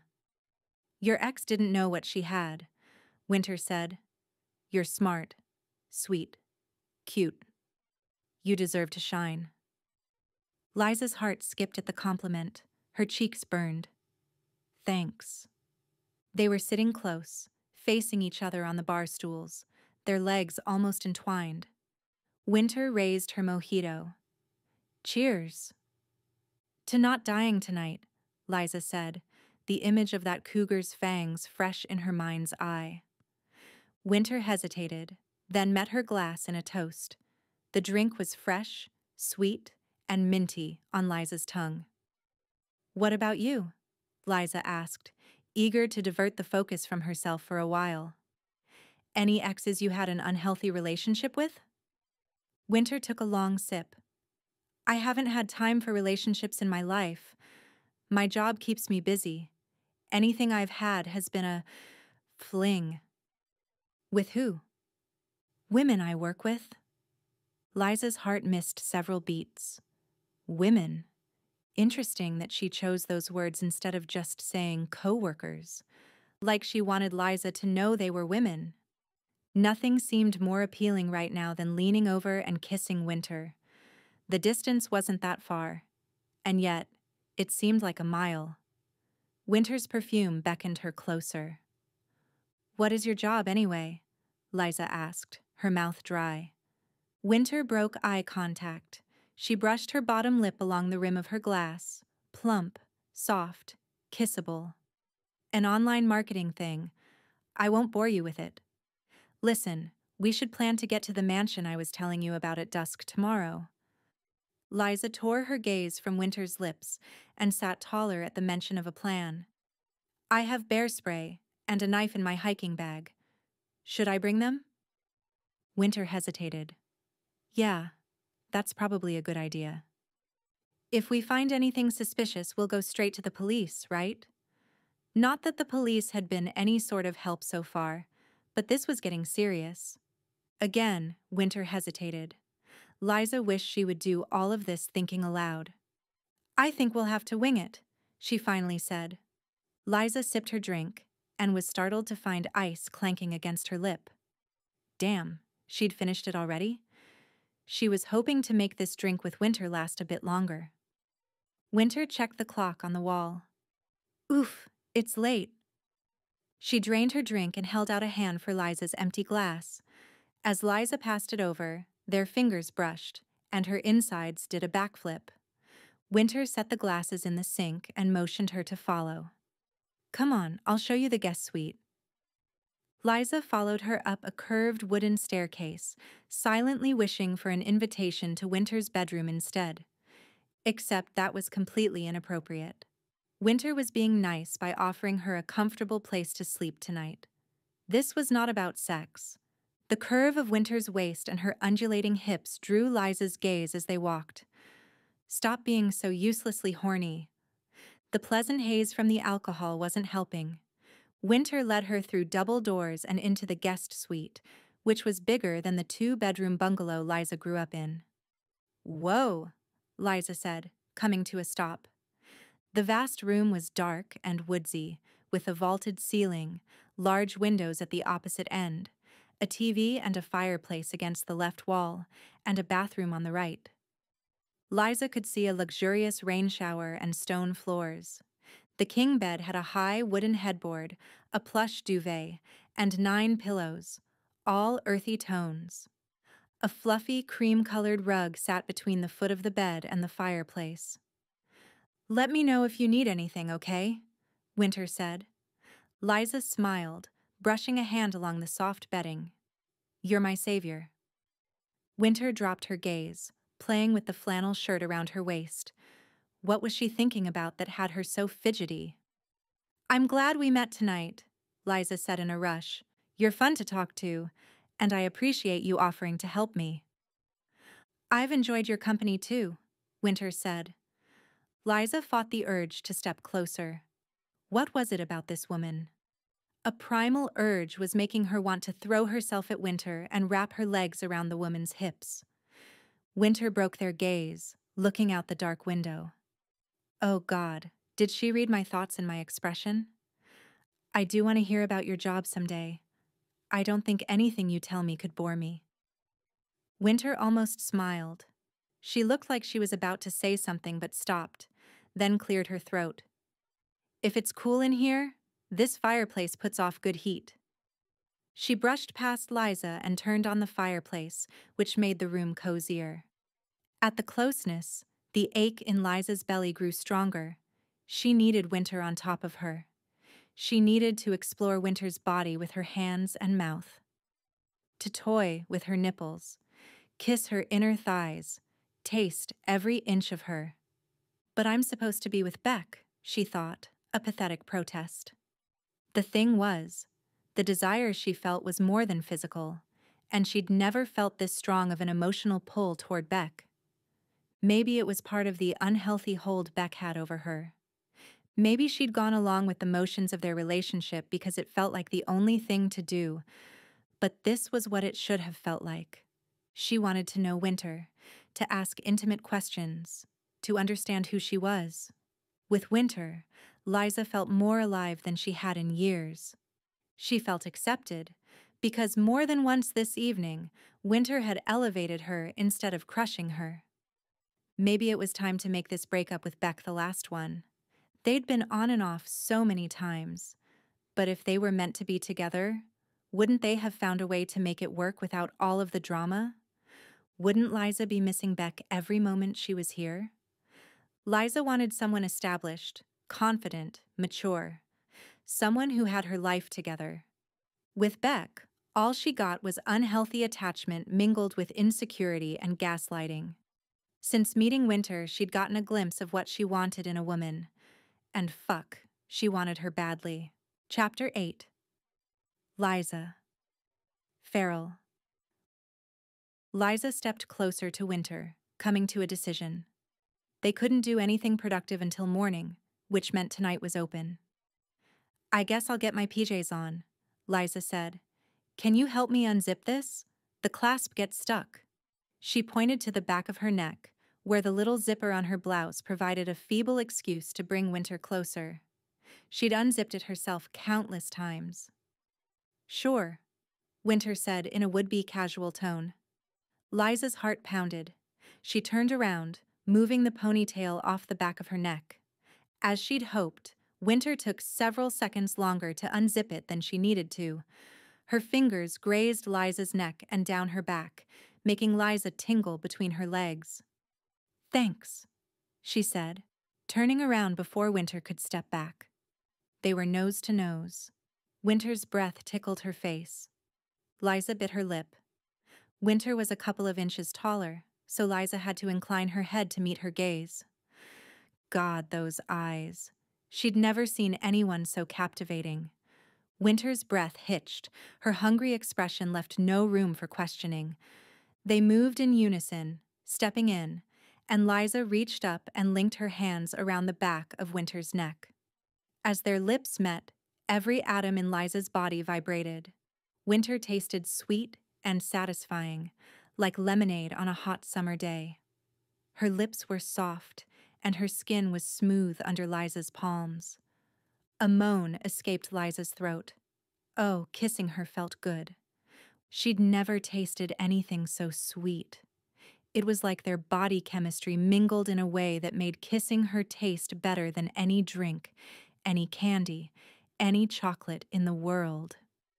Liza opened her mouth, needing to taste more of her, needing to swirl her tongue over Winter's, to suck on her lip, to drink her in like she was dying of thirst. Winter grabbed her waist, pulling their bodies together with a force that made Liza gasp. A low purr came from Winter's throat, sending a lick of heat through Liza's midsection. Liza knotted her fingers in Winter's hair, holding her close. The cool taste of the mojito and the scent of her perfume filled Liza's senses. Their tongues moved playfully. She nipped Winter's lower lip. They didn't say anything. Didn't pause to talk about this. Like pausing might break the spell, might make them realize they shouldn't be doing this right now. Their breaths quickened. Their hands moved faster over each other's bodies. Liza reached down to untie the flannel shirt around Winter's waist, then tugged the hem of her white tee. Winter lifted her arms, letting Liza pull the shirt over her head. Beneath it, her breasts filled a lace beige bra. "Oh, wow," Liza whispered. Winter pulled the blouse over Liza's head. Her soft hands ran over Liza's chest, over her bra, and down her stomach. "You feel so good," Liza said, aching between her legs. "Can I touch you?" Winter whispered into her neck, teasing Liza's waistband. "Yes," Liza said, the word barely a whisper.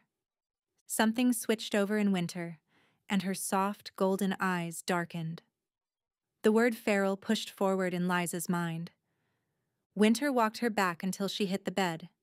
They fell onto it, Winter on top, Liza's knees gripping her hips.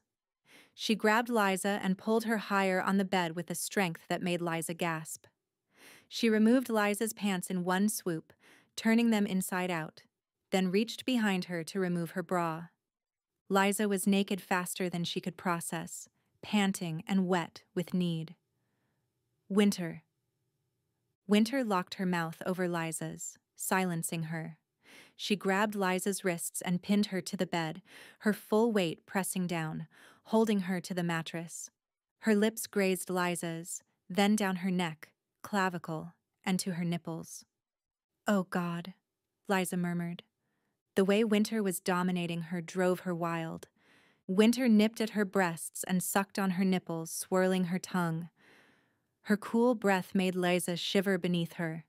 She wanted to touch Winter back, but with her hands pinned, she could only lie still and take it.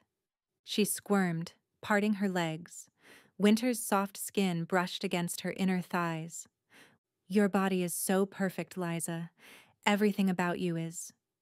Liza's heart fluttered. Nobody had said anything like that to her before. Winter let go of one of Liza's wrists to reach between her legs. She palmed her thighs, up and down, circling, teasing. "Please," Liza said, gasping. "I need you."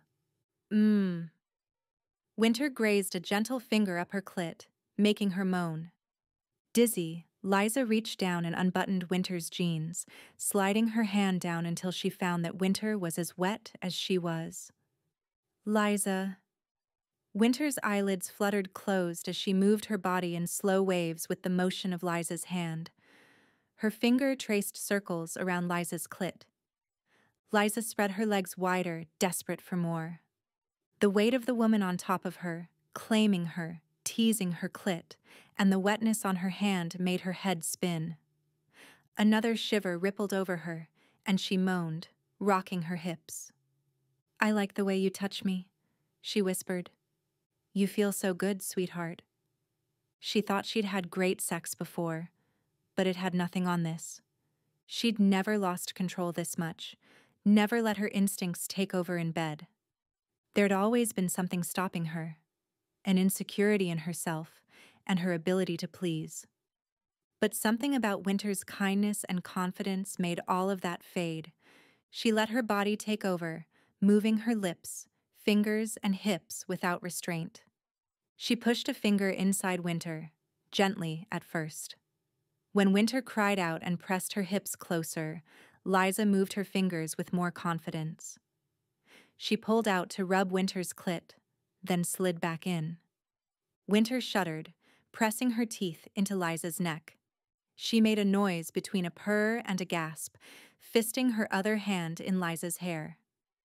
Liza closed her eyes, lost in the sensations, aching for a release.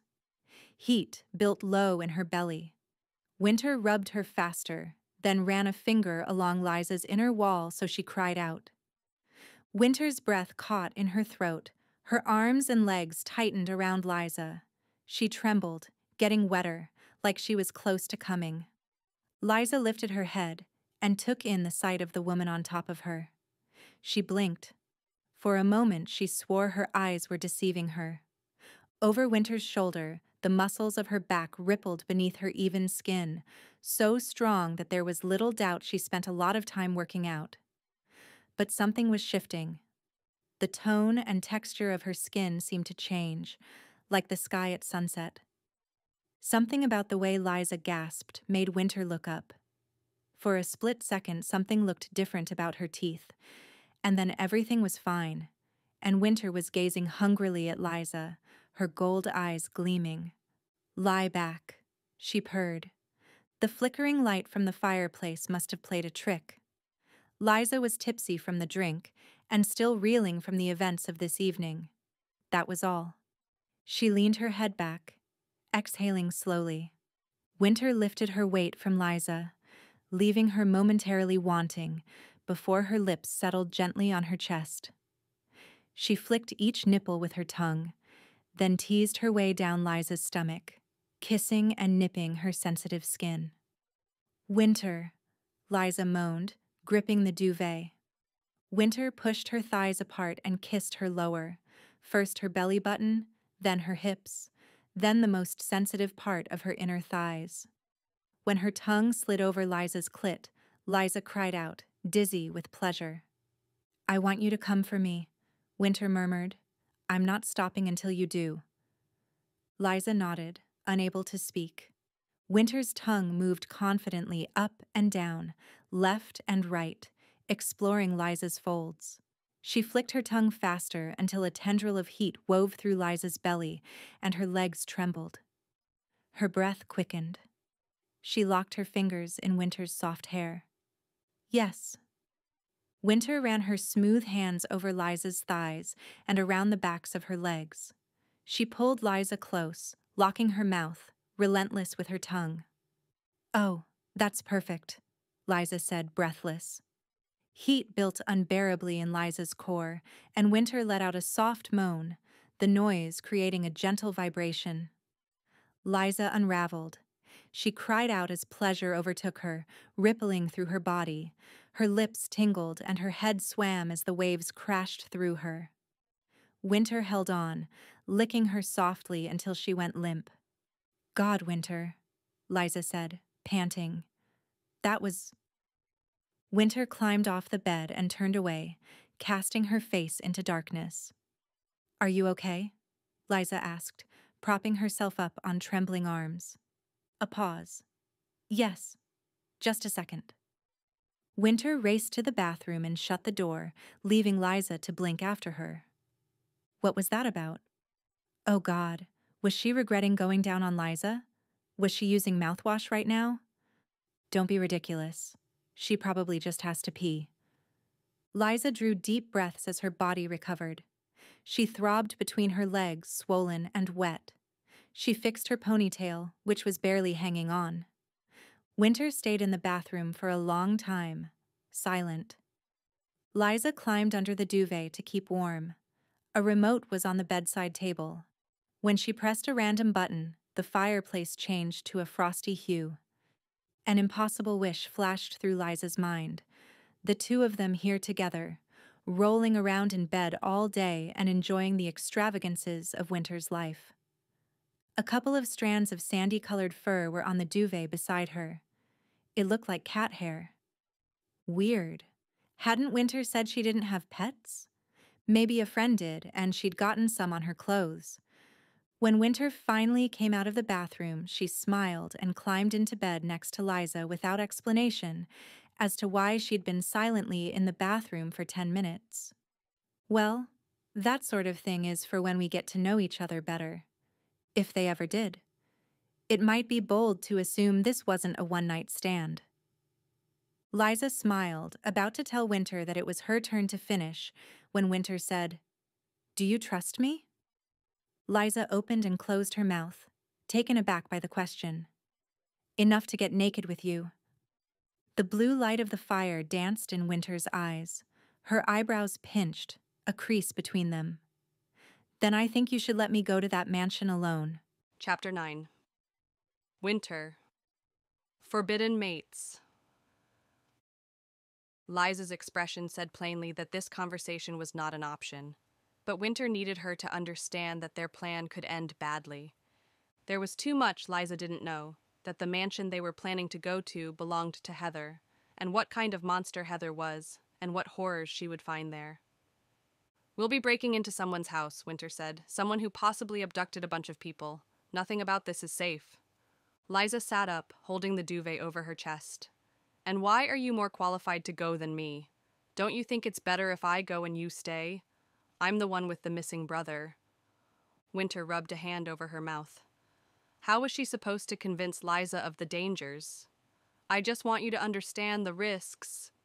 "Of course I know the risks," Liza exclaimed. "What are you talking about? If either of us is going, it should be me." "So you're fine with risking your life then?" Winter said. "Yes," Liza said, her voice echoing beneath the vaulted ceiling. "Do you have any idea what it's like to lose a sibling? I'm going to do everything I can to find him." Winter shut her mouth, not sure how to respond. She didn't know what having a sibling was like because she'd been taken from her real family as a baby. But she did know what it was like to lose the closest thing she had to a sister. "I shouldn't have told you I was rattled from that cougar incident," Liza said, leaning away from Winter as if a wall had gone up between them. "Now you think I'm too frail and pathetic to do anything?" "That's not what this is about." "Uh-huh." Shit. Now she thinks I see her as some damsel. The truth was far from it. "We should both get some sleep," Liza said, narrowing her eyes. "Thank you for showing me my room." Her tone and body language said clearly that they would be spending the night in separate beds. Winter hesitated, wanting to say more, but no words were sufficient. Liza deserved the truth, and Winter couldn't give it to her. So she stood and pulled on her t-shirt, a ball of dread in her stomach. "We'll make a plan tomorrow like we talked about." "Good. Do you like pancakes?" "What?" "Pancakes. I'll make you breakfast in the morning." Liza's expression shifted between confusion, defiance, and something softer. Finally, she nodded. "Okay," Winter said. "Good night, Liza." She headed for the bedroom door, and Liza didn't stop her. In her own room, she flopped into bed without bothering to change into pajamas. Why did her life have to be so complicated?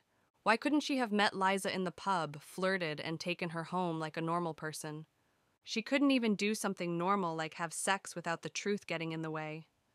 In the heat of everything, she'd nearly transitioned into her feline form right there in the bedroom. Her skin tingled everywhere Liza had touched her. Being with her was beyond anything Winter had experienced. It was different from the casual sex she'd had before, which was nothing but a hollow urge to satisfy herself. She reached down, needing to finish. It wouldn't be the same as finishing with Liza's fingers in her, but it would have to do. The emotions pulling her toward Liza were freeing and comfortable. She wanted to make love to her again, explore different positions, lick her everywhere from her earlobes to her toes. She wanted to make Liza come again and again until she was sweaty and spent. She massaged herself, her breaths quickening, until an orgasm shuddered through her. She gasped, clutching the duvet with her other hand until the waves subsided. Unsatisfying. She wished she was still naked next to Liza. Was there any way they could be happy together? They could run away from here, away from Heather and all of the other cougars who'd trapped her for her entire miserable life. And they could build a future together on the mainland. She ached for it, a physical pain in her chest. A relationship with Liza would never work. Even if Heather wasn't in the picture, keeping her shifter identity a secret would be impossible. Liza would soon find out, and she would be repulsed by the truth. She would hate Winter for being the monster she was. Winter rolled onto her side, frowning. Images flickered before her, becoming vivid, replaying the evening, setting eyes on Liza in the pub, seeing her in the road, the blood on Heather's fangs. The doorbell rang, and Winter sat up with a gasp. She blinked, groggy. The faint glow of sunrise shone through the curtains. She'd fallen asleep. The doorbell rang again and again. "Winter, we know you're home," Heather shouted in the distance. "Get your lazy ass out of bed before I break down your door." All the blood seemed to drain from Winter's body. Heather never came to her house. Did she know Liza was here? No, she couldn't. Heart pounding, Winter grabbed a random pair of jeans and raced down the hall to the guest room. Fuck, I'm in trouble.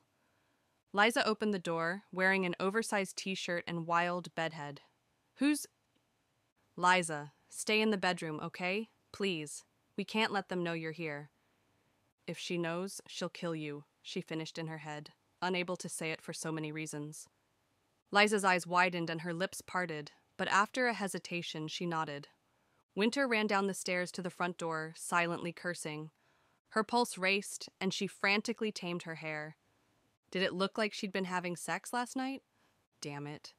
She should have gone to Heather's last night instead of fucking Liza. The urge had overtaken her, like biological mayhem tearing through her body, making her lose all sense of priorities. She'd given herself over to it, and now Heather was here. And Liza was hiding upstairs, and there was no way out of this. As long as Liza stayed quiet, Heather wouldn't find out. Her human form wouldn't be able to hear or smell Liza's presence. Winter plastered a smile onto her face and opened the door. "Hey, hun." Heather stood there, stone-faced, illuminated by a strip of rising sun. Her confident stance and effortless beauty made her look every bit the alpha that she was. "Well?" Mel stood behind her wearing a familiar, strained expression. Heather must have been in a bad mood. Both were in yoga pants and push-up sports bras like they'd finished a class before coming. Mel's gaze raked over Winter from head to toe, as if piecing together her appearance. Sex hair and lipstick remnants aside, it was then that Winter realized her shirt was uncomfortable, because she'd put it on inside out and backward. It was also the same white tee she'd worn to the pub. It wouldn't take a detective to figure out what she'd been up to last night. Standing before Heather, whose dark makeup was as perfect as ever, her hair in a flawless ponytail, it was especially hard to stand with confidence. Winter would be lucky to escape this conversation without a dig at her appearance. "I guess the pub needs a new owner," Winter said lightly. "Any candidates?" Crap, Liza would definitely be listening to this conversation. How am I supposed to navigate this? Heather pushed past and stepped inside, Mel trailing after her. What happened with the girl? Winter's chest constricted. "Listen, Heather, I was about to go run errands if you wouldn't mind."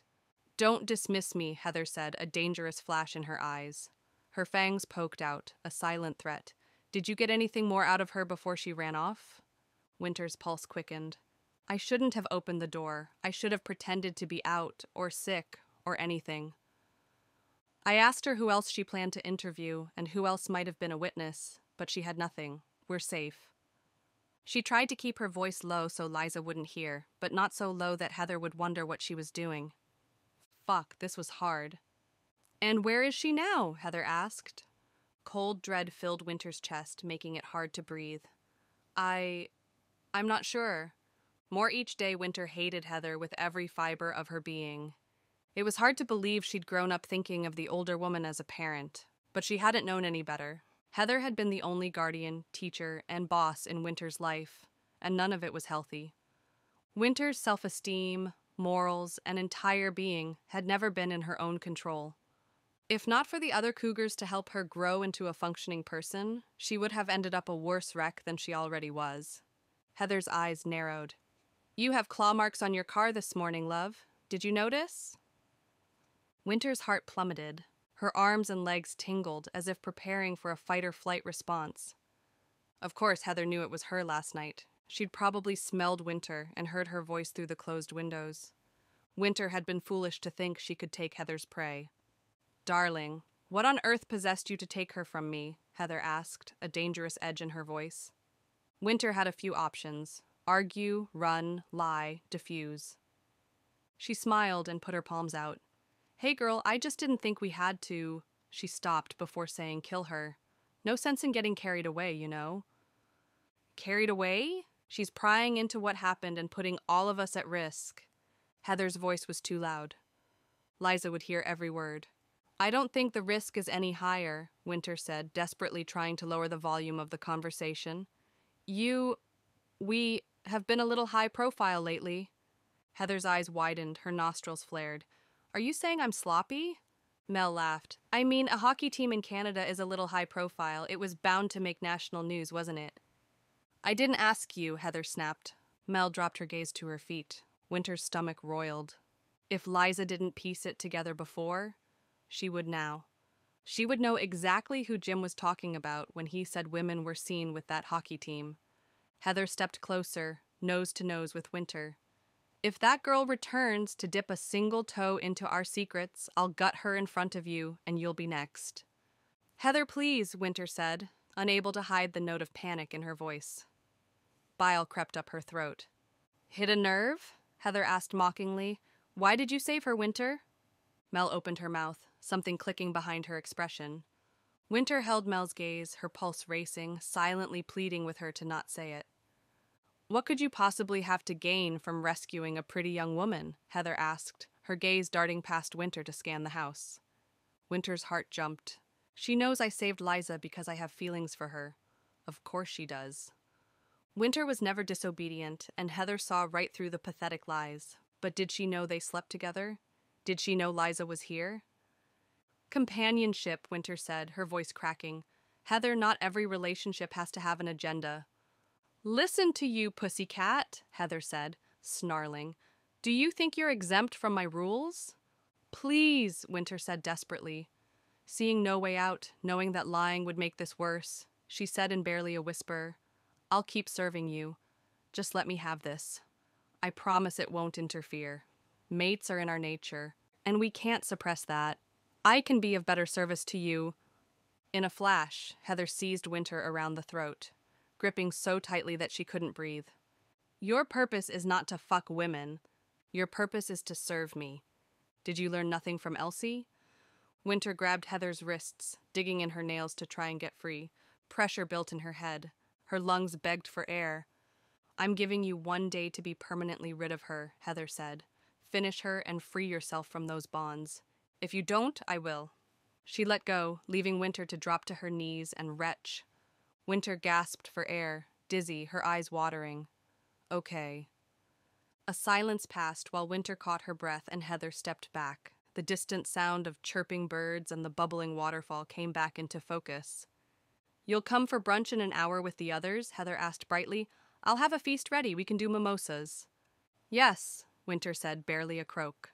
Heather turned to the door, then paused. "And for God's sake, Winter, take care of yourself. When was the last time you got your hair done? You look like garbage." As they left, Mel cast Winter a frightened look. Something like pity flashed beneath it. Winter got shakily to her feet and shut the door behind them. Hatred like nothing she'd ever felt roiled in her gut. Fuck her. She was done with Heather, done with the Cougars, done with this island. She wouldn't obey. She would free Brayson and those other young men, and she would put them and Liza on the first ferry back to the mainland. She wiped her eyes and walked toward the stairs, trembling. The dread in her stomach grew as heavy as a boulder. With one foot on the bottom step, she looked up and stopped. Liza stood at the top of the stairs in her oversized t-shirt and no pants, her fists clenched, as pale as death. "Explain right now," she said, her voice quavering. "What the fuck was that about?" Chapter 10. Liza. Serving the Alpha. The cold hardwood floor seemed to move under Liza's feet. What she'd overheard couldn't be true. It was too gruesome, too terrifying. But there was no other way to interpret it. Those women had abducted Brayson's hockey team, and maybe even killed them. That was why Winter had been trying to get those women out of the house the moment she opened the door. She didn't want Liza to overhear what they were about to say. Well, Liza had heard, and now she knew who those women were. Did it matter? Was she about to die too? Her nails dug into her palms as she clenched her fists, ready to fight. She felt dirty and violated after sleeping with Winter last night. "I'm sorry," Winter said, climbing the stairs, her luminescent gold eyes, which Liza had found so irresistible, filled with tears. "I'm so sorry I couldn't tell you." "Can I clarify," Liza asked, stepping backward, "that those women want me dead? Did I hear that right?" At the top of the stairs, Winter put a hand over her mouth as if trying not to cry. "I didn't want you to know. Fuck, I shouldn't have invited you here, or opened the door for her, or any of it. You didn't want me to know that you had a part in abducting my brother? God, Winter, I slept with you. How could you do this to me?" Acid roiled in her stomach, jumping up her throat. "It's not that simple," Winter said. "I didn't have a part in what they did to that hockey team." "But you knew," Liza said, the pitch of her voice rising. She stepped back, putting distance between them. Winter stepped closer. "It's not like that." "What is it like then?" Tears burned in Liza's eyes, a mix of fury, fear, and sadness. Last night she'd thought she found someone she could connect with, who filled her with passion, who gave her a sense of home and comfort. Even now, as Winter stood shattered before her, it was hard to see her as anything but beautiful. Why did Liza's body have to betray her like this, making her attracted to Winter when all she wanted was to hate her? Winter drew a deep breath before motioning past her to the guest suite. "Do you mind sitting down?" "I don't want to." "Please sit with me," Winter said, walking through the double doors. She sat on the edge of the bed and waited. Liza obliged, coming to sit an arm's length away. "Yes," Winter said. "They want to kill you for digging into what happened to the hockey team. They killed Jim for the same reason." Liza clenched her jaw, trying to suppress her bubbling panic. Poor Jim. He would be alive if she hadn't come here. "The thing is," Winter said with a tremor in her voice, "Heather already tried to kill you." "What?" Liza asked, the word a squeak. "When?" "Last night, walking home." Liza searched her memory. Her brain was sludgy. "A cougar tried to kill me last night." "Yes." "You're telling me Heather sent the cougar? What is she, a fucking cat whisperer?" "Liza, Heather is the cougar. We all are." Liza blinked. Was this a joke? But Winter's expression was stony, and the blood drained from Liza's head as she looped the words in her mind. "We're shifters," Winter said, her voice seeming to come from underwater. The conversation from the ferry drifted forward in Liza's memory, Judy telling her about Kushtakas, shapeshifters. "No," Liza said automatically, like she could change the truth. "There are 24 of us in and around town," Winter said. "Other cougar shifters live all over the Americas, mostly in the West." The thought of shifters living everywhere was unsettling, a secret she wished she hadn't stumbled on. The local Kushtaka legend must be one of many. "Because there are so many of us on Vancouver Island, a hierarchy formed," Winter said. "Heather is the alpha." Liza's chest was unbearably tight. Why would you want to serve her? From what she'd overheard, Heather had no redeeming qualities. The thumps and gasps sounded like she'd hurt Winter downstairs. Winter's expression glazed over. I didn't. She took me from my parents as a newborn. They were a normal couple in Vancouver who had no idea what I was. Shifters are born as anomalies, a 1 in a million mutation. Heather has ears in the hospitals, and when she learned about me, she came for me. She kidnapped you? Liza asked, numb. I owe Heather my life. Who knows what my parents would have done with me if she hadn't taken me from them. Imagine if I'd shifted in front of them for the first time. They would have killed me. Do you honestly believe that? Or are you parroting what Heather told you? Winter was silent. There's a chance your parents would have accepted you, but you'll never know because of her. Winter shook her head firmly. They wouldn't have. Liza's breaths came fast. Winter was a shifter, and so was Heather, and so were more than 20 other women around the island. This was the reason for all of the disappearances. This was what happened to Brayson. What does she make you do? Liza asked. Kidnap and kill people? Winter cringed. Look, most shifters feed on deer, rabbits, and livestock like wild cougars do, but in our human form, it's easy to prey on people. We can seduce them. Heather likes that. She says nothing tastes so good as the meat of a man in his prime. Liza fought the urge to vomit. That's vile. I get my food from the forest, Winter said firmly. I work for Heather, but that's all it is. A job. A job seducing young men so Heather can kill them, Liza said, challenging her to tell the whole truth.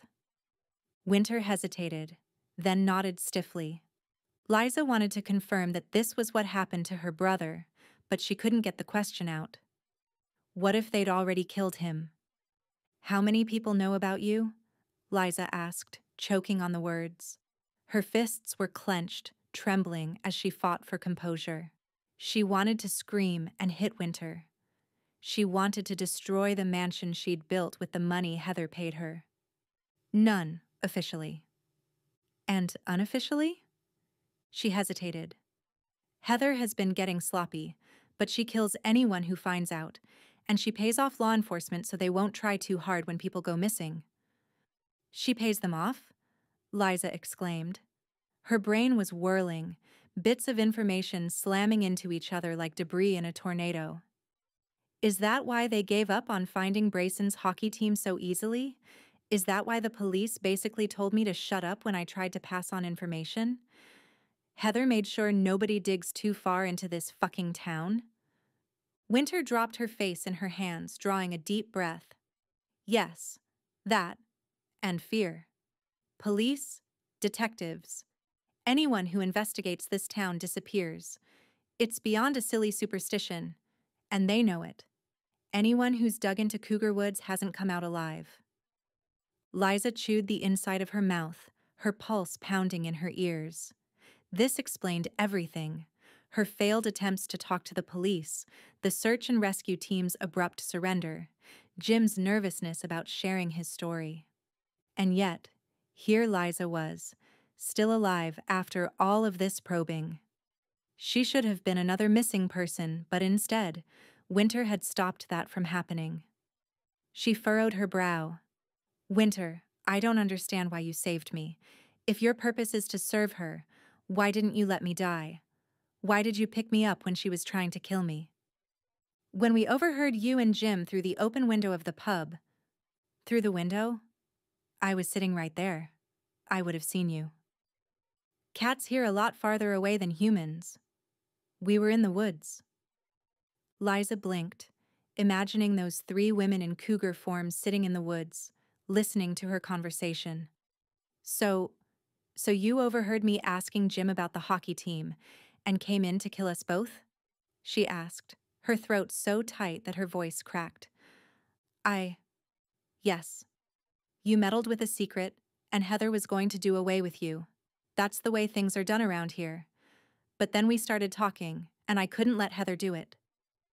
Oh, how sweet, Liza spat, sarcasm dripping.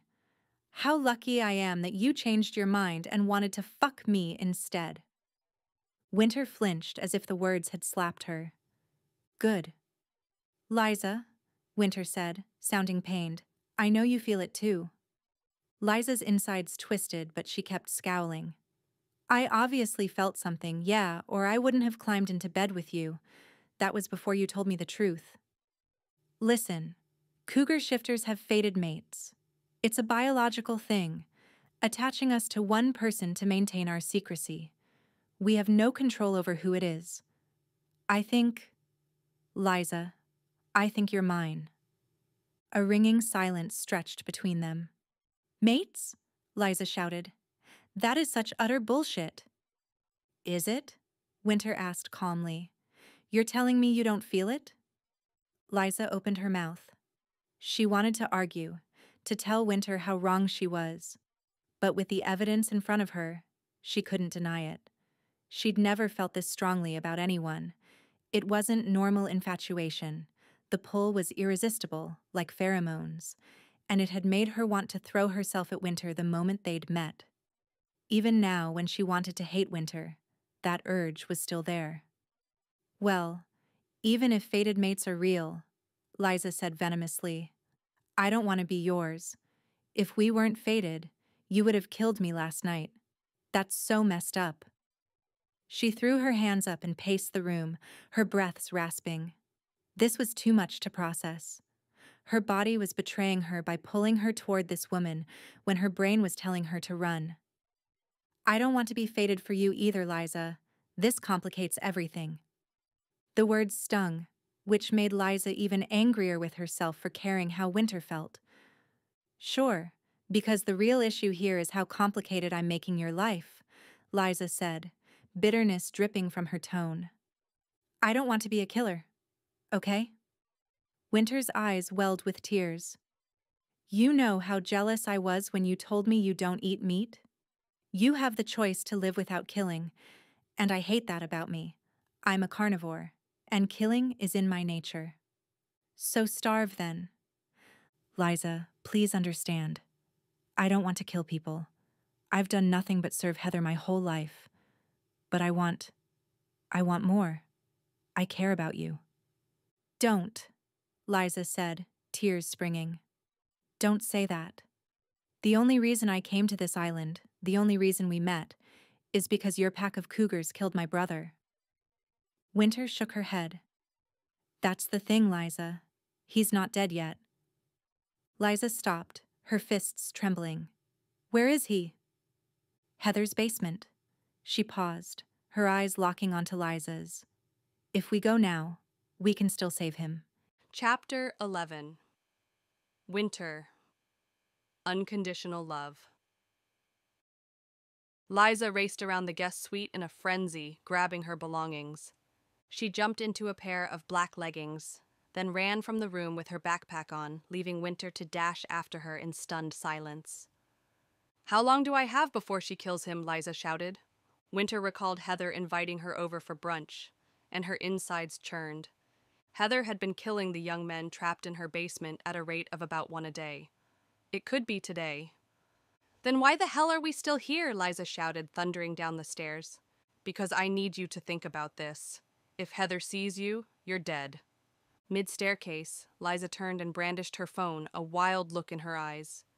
You're taking me there right now. Give me her address. I'll tell the police to meet us there. Winter reached out to stop her from dialing. The local authorities are wrapped around Heather's finger, remember? Liza growled. No police then. Now hurry up. Winter rubbed the back of her neck.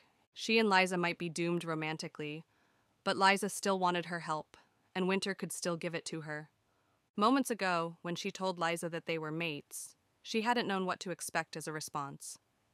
The two of them had only known each other for a day, but in that time it felt like she restored a piece of her soul that she never knew was missing. She'd hoped their bond would mean Liza felt the same, and the two of them could share comfort in knowing that their love was mutual and unconditional. Liza's reaction hurt, but it made sense. Her love was for her family. It was why she'd come here. If Winter cared about Liza, she would help her get her brother back. Liza, I want to help you. I'm... Terror seized her throat, silencing her. She shook her head. If she went through with this plan, she might get killed today. And if she managed to survive, she wouldn't be able to stay here. She would have to get out of Cougar Woods forever. Liza stepped closer. When we talked in the pub, you told me you know how it feels to lose a best friend. Winter's eyes stung. The pain of losing Elsie was fresh, her absence suffocating. Her name was Elsie, and Heather killed her 2 days ago. Liza's expression went blank with surprise. 2 days? Winter turned away, unable to bear the sadness in Liza's eyes. It took every drop of strength not to burst into tears. I hate Heather. I want to break free from her and never think about her again. I want to go anywhere but here, live in a townhouse, make real friends who aren't so fucking murderous, take university classes, travel the world. She covered her burning eyes and sucked in a breath, refusing to waste Liza's time by crying. Liza was silent. When Winter regained her composure and turned back around, Liza's shoulders were slumped, her eyebrows pulled down in a devastating expression. Winter, you can have all of that and more. You just need to be brave. Winter nodded, swallowing hard around a lump in her throat. If I go through the front door like I'm there for brunch with everyone else, I can keep her occupied. You should be able to break into the basement, get the boys, and leave before she realizes what happened. Liza stood taller, a gleam of emotion in her warm brown eyes. Then she turned and continued down the stairs. A fear like nothing Winter had ever known gripped her chest and held on tight. Going into Heather's home could be a death sentence for Liza. As for Winter, not only was she disobeying Heather by keeping Liza alive, but she was also about to lead Liza to the one place Heather wanted to keep a secret. She was about to destroy everything Heather had spent her life building.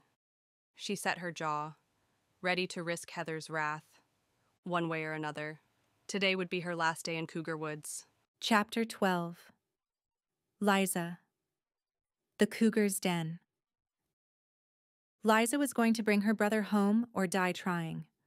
Abandoning Brayson to save herself wasn't an option, and given Heather's brunch plans, there was no time to wait for help to arrive.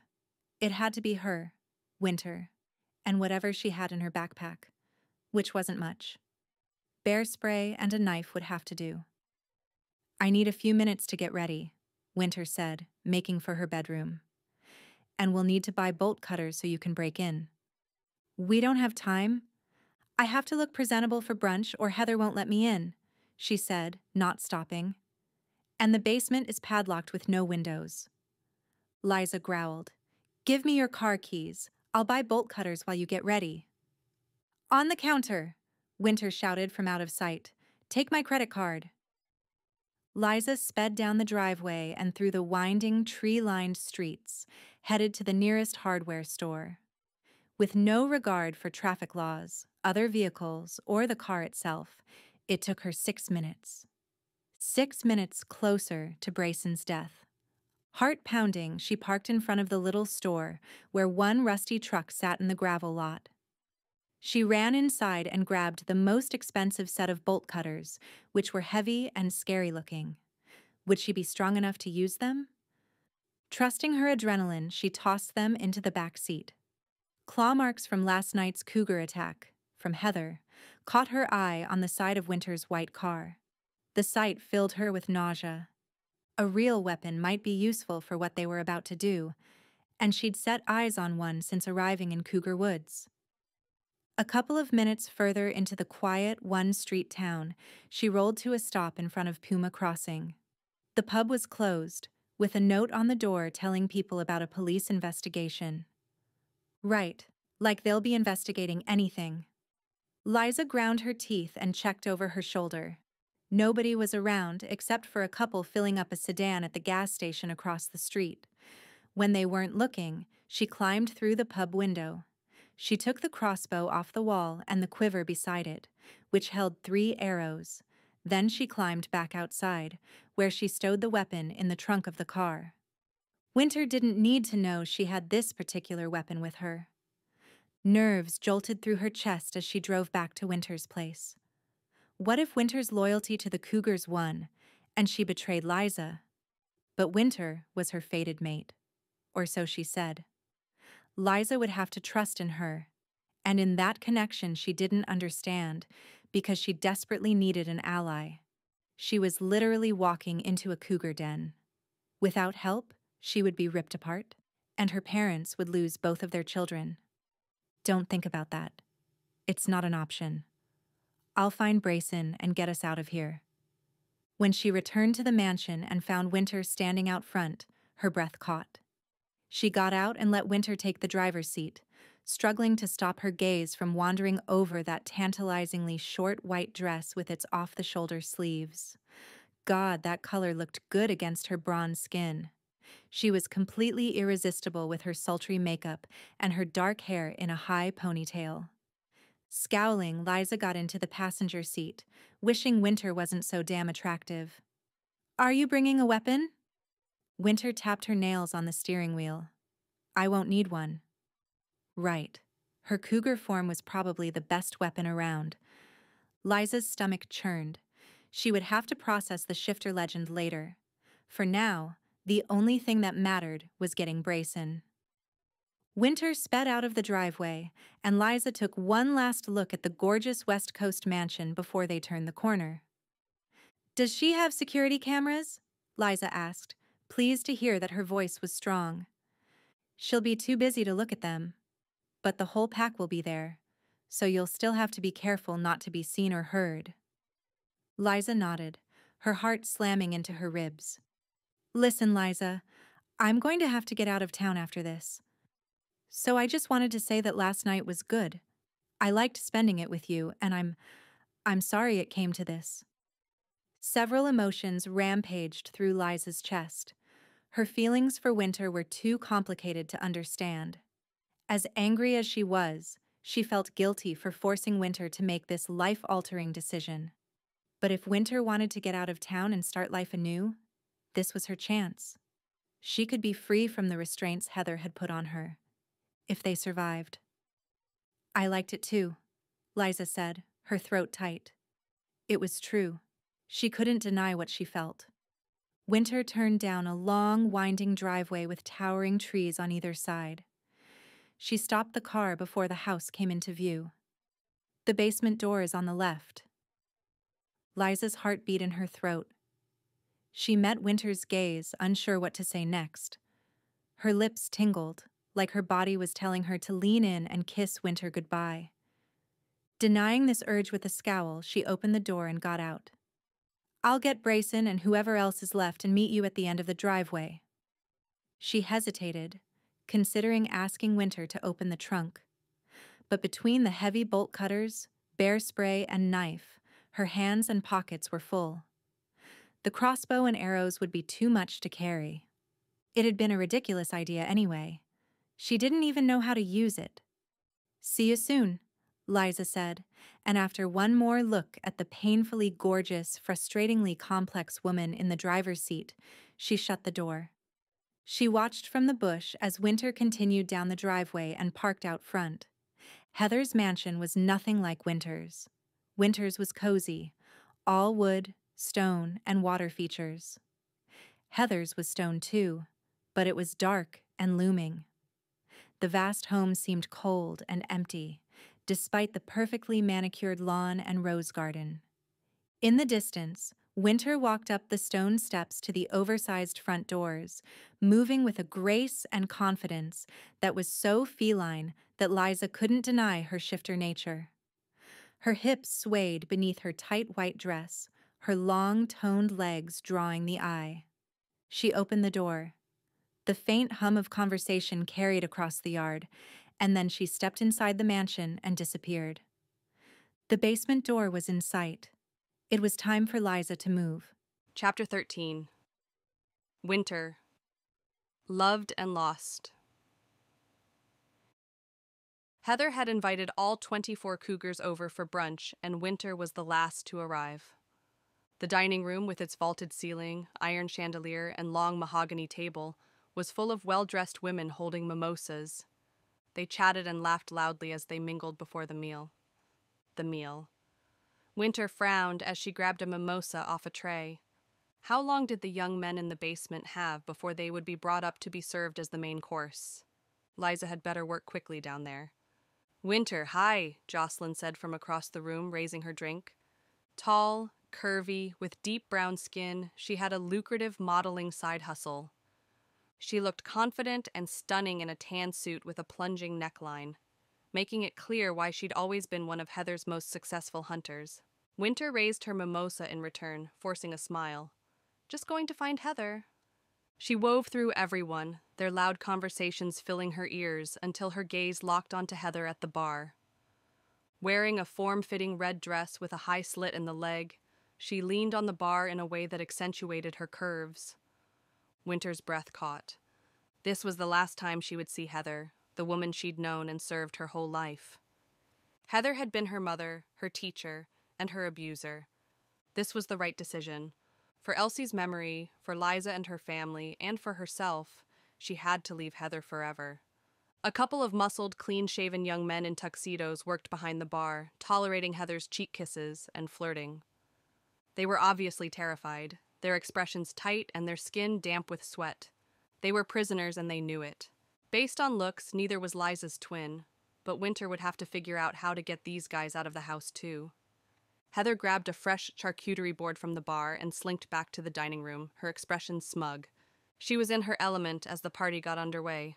Winter's plan was to talk to her to keep her occupied while Liza broke into the basement. But the room was so loud, and Heather was so distracted by hosting that Winter wouldn't need to do much. Winter let out a breath and squared her shoulders, walking forward. You always go out of your way to host a great party. Heather cast a sad smile. Thank you for coming. Are you feeling better after what happened earlier?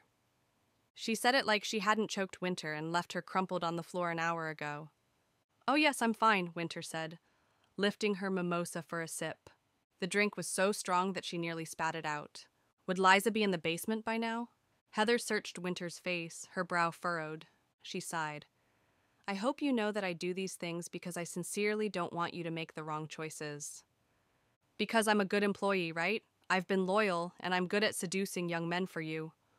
Heather patted Winter's cheek with a cold, damp hand. Well, I won't deny your charm, but after all this time, I hope you know that you mean more to me. Winter's throat tightened. This wasn't true, but she wished it were. She wanted to mean more to the woman who'd raised her. If you care about me, why won't you let me experience love? Winter asked, her voice all but disappearing beneath the buzz of the party. Why won't you let any of us have that for all that we do for you? Heather narrowed her eyes. She took a long sip of her drink. Finally, she said, Every rule I have is there for a reason. What reason could you possibly have for forbidding us from... Listen to me. When I was a teenager, I met my mate. Winter closed her mouth. She hadn't known that. I lived in Alberta, and he worked in the oil sands. Heather's eyes glazed over like she was detaching from her words. Good man, hard worker, came from a decent family. We got married 6 months after we met. That feeling of being in love was the most consumed I've ever been. I lost myself during that time, so wrapped up with infatuation and making him the center of my world. And then, he died 3 weeks after our wedding in a fire. Heather shrugged, as if surrendering to fate. A strange sensation filled Winter's chest. Despite everything Heather had done, and all of the hatred Winter felt toward her, it was hard not to pity her. She seemed hollow, like the memory was so painful that she could only talk about it in empty tones. I'm sorry that happened to you, Winter said. Losing him nearly destroyed me. I went into a depression that I only came out of with the help of good friends. Behind Heather, Nadine and Tricia stood taller, their chins high with pride. The same friends, no doubt, eavesdropping on this conversation. After a lot of reflection, it occurred to me how harmful it is to have a fated mate, Heather said. I don't wish that sort of unhealthy attachment on any of you, so I put that rule in place to protect you. To protect us from falling in love? Winter exclaimed. Her grip on her drink tightened. Did Heather not see that she'd created unhealthy attachments anyway, through years of psychological torment? Obsessive love for your mate will ruin your life, taking away your sense of self and everything you value. Then, when they die, the heartbreak will make you wonder why you ever let yourself fall so hard. By stopping you from experiencing all of that, I'm saving you from spiraling into a place you can't escape from. You'll thank me one day. Or, Winter said quietly, maybe it's better to have loved and lost than never to have loved at all. Don't quote old English poems at me, Heather snapped. Love never plays out like the idealized stories we're told. Winter shrugged. Maybe that's true, but you have no right to decide for all of these women whether we're allowed to find love or not. Don't I? Heather stepped closer with a dangerous gleam in her eyes. Who rescued you as an infant? Who gave you a life full of acceptance? Thanks to me, you're part of a family. It's a cult, Winter exclaimed, and several women stopped talking to stare at them. Her pulse picked up. She was in dangerous territory talking to Heather this way, but she couldn't stop. After so long, she needed to get all of this out. It's a lifestyle, a career. You have a purpose. Abruptly, Heather looked at the front door. Her nostrils flared. Nobody was there. She extended a hand to silence Winter, then walked over to the alarm panel beside the door. As the Cougars noticed Heather's behavior, the room quieted, and a beeping noise came to Winter's attention. The alarm panel was flashing. Winter's heart missed a beat. No. She doesn't have an alarm down there. Has anyone been to the basement? Heather asked, her voice carrying through the silent dining room. Nobody spoke. The blood drained from Winter's face. Of course, it was possible that Heather kept things from them.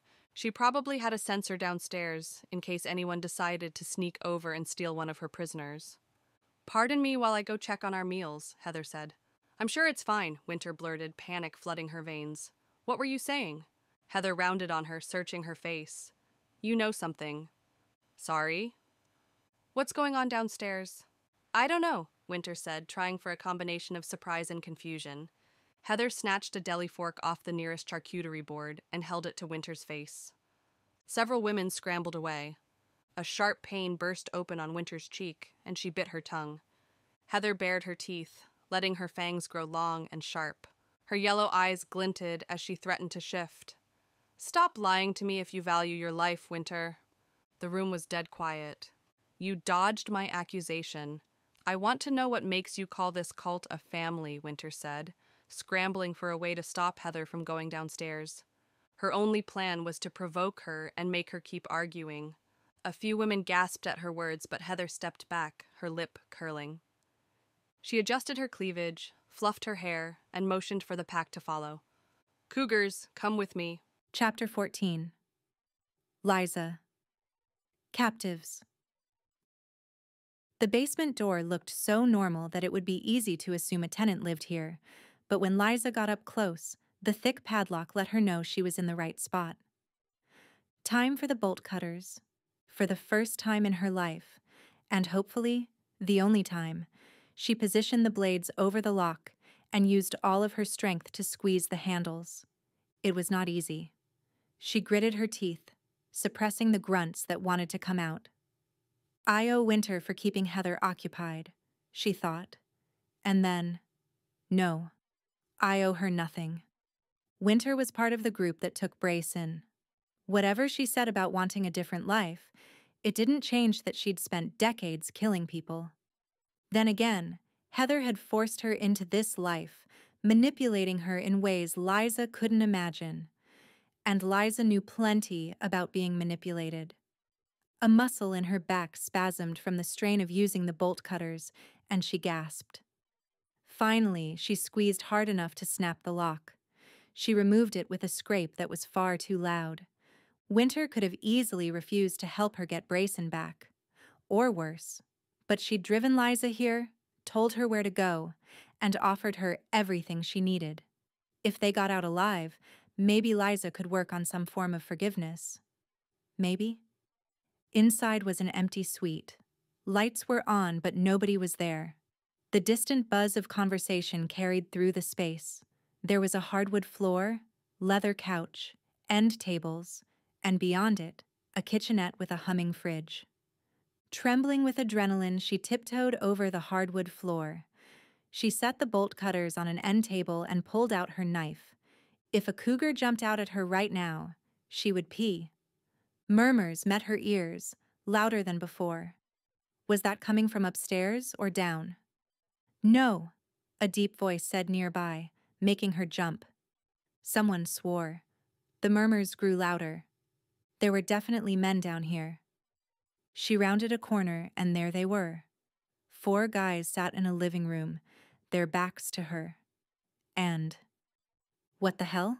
They were on couches and beanbags playing a shooter video game on a huge 4K TV, like a bunch of dudes hanging out. What the fuck? Liza said. They all started and jumped to their feet, sending their controllers crashing to the floor.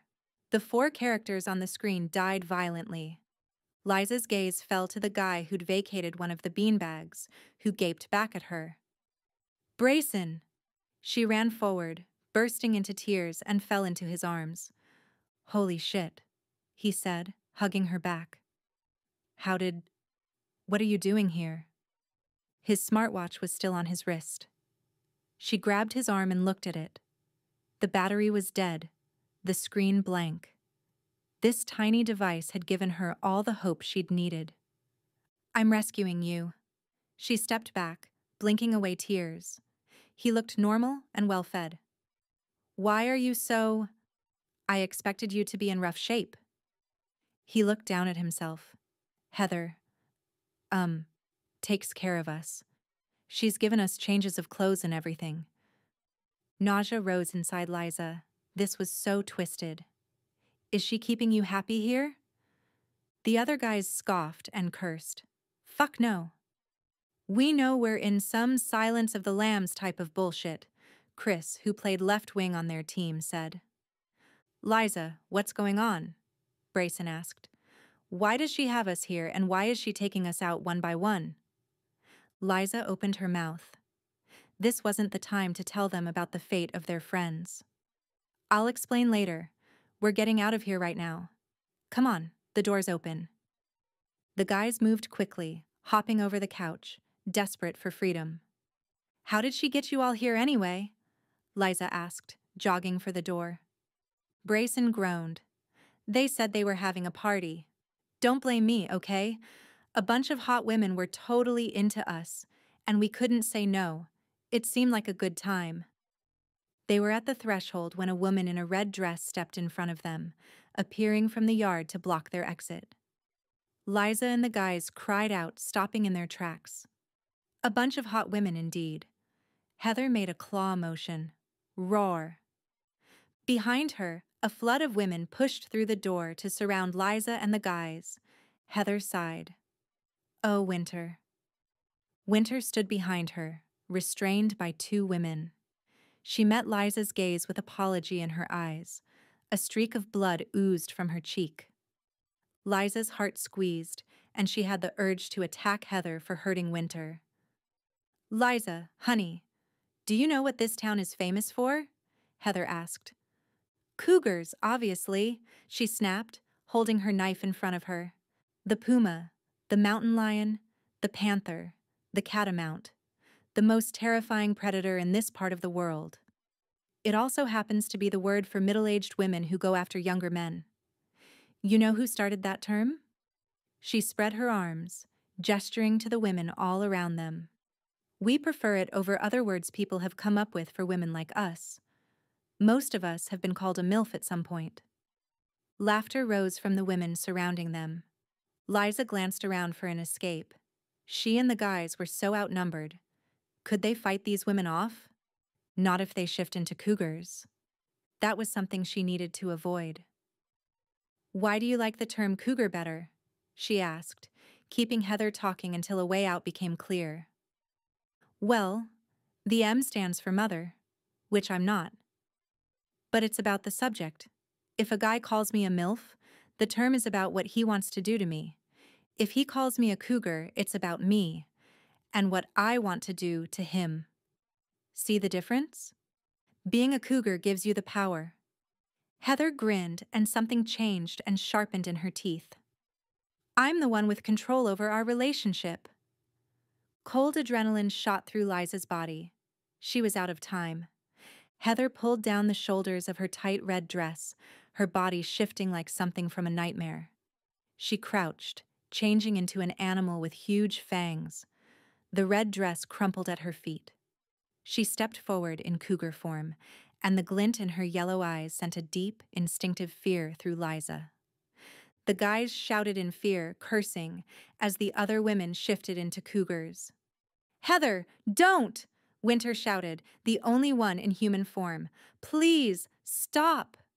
Adrenaline coursing through every muscle, Liza raised her knife and lunged for Heather.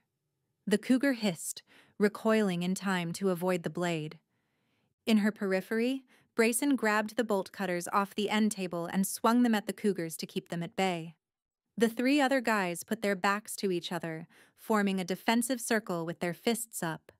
Winter tried to push through the cougars, screaming, "Liza!" Liza was done with this fucking town.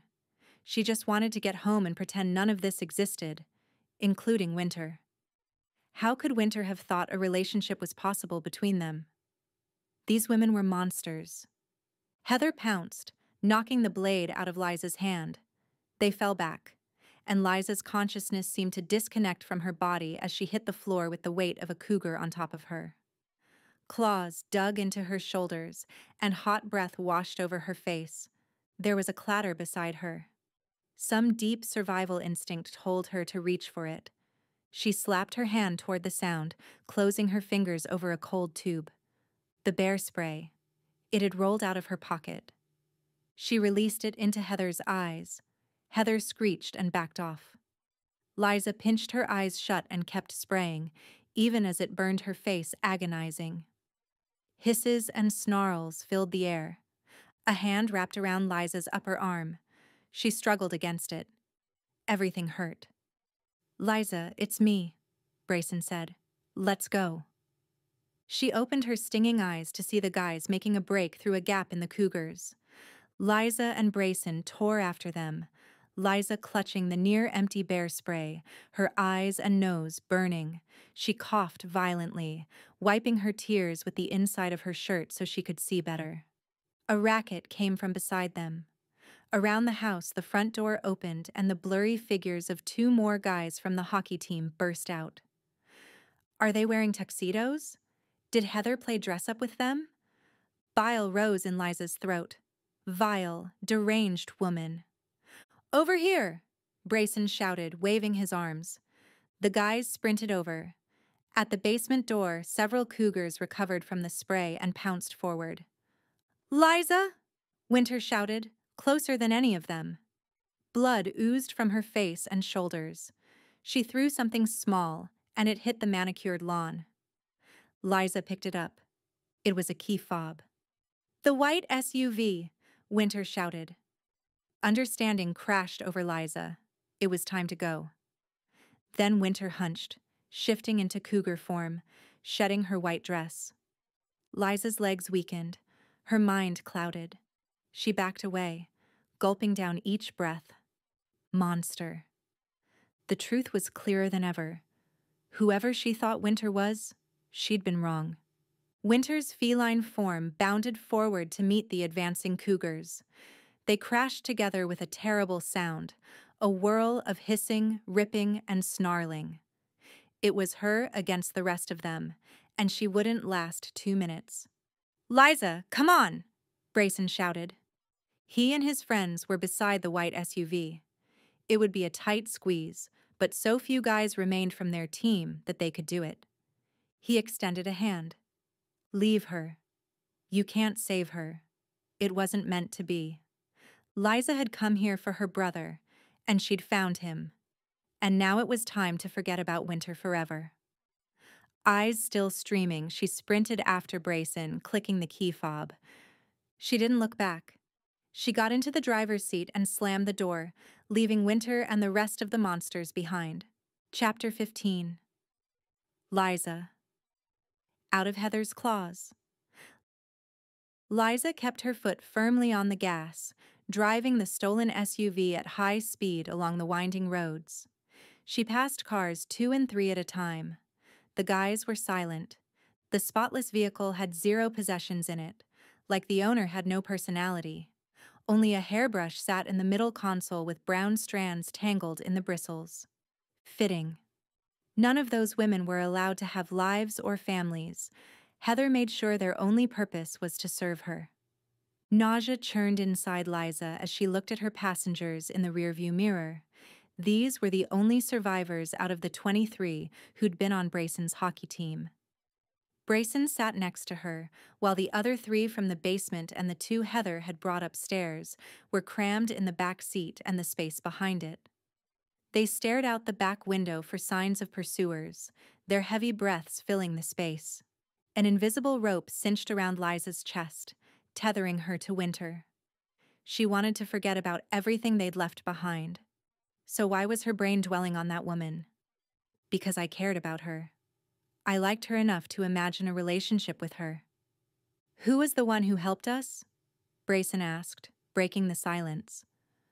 Of course he'd voiced what she was thinking. Winter, Liza said.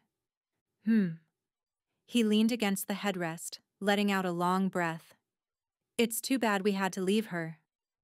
Liza looked sharply at him. Is it? You're the one I came for. But something squeezed her heart, unfinished, leaving her miserable. It seemed like a lifetime ago that she'd sat on the ferry eating purse tacos with Judy. What had Judy said?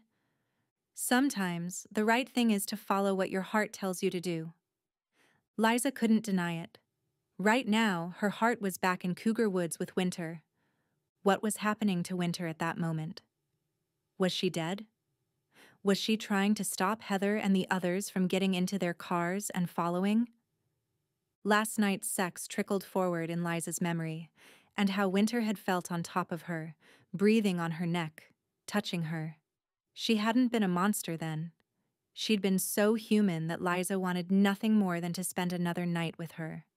What would it be like to go on dates and do normal things together?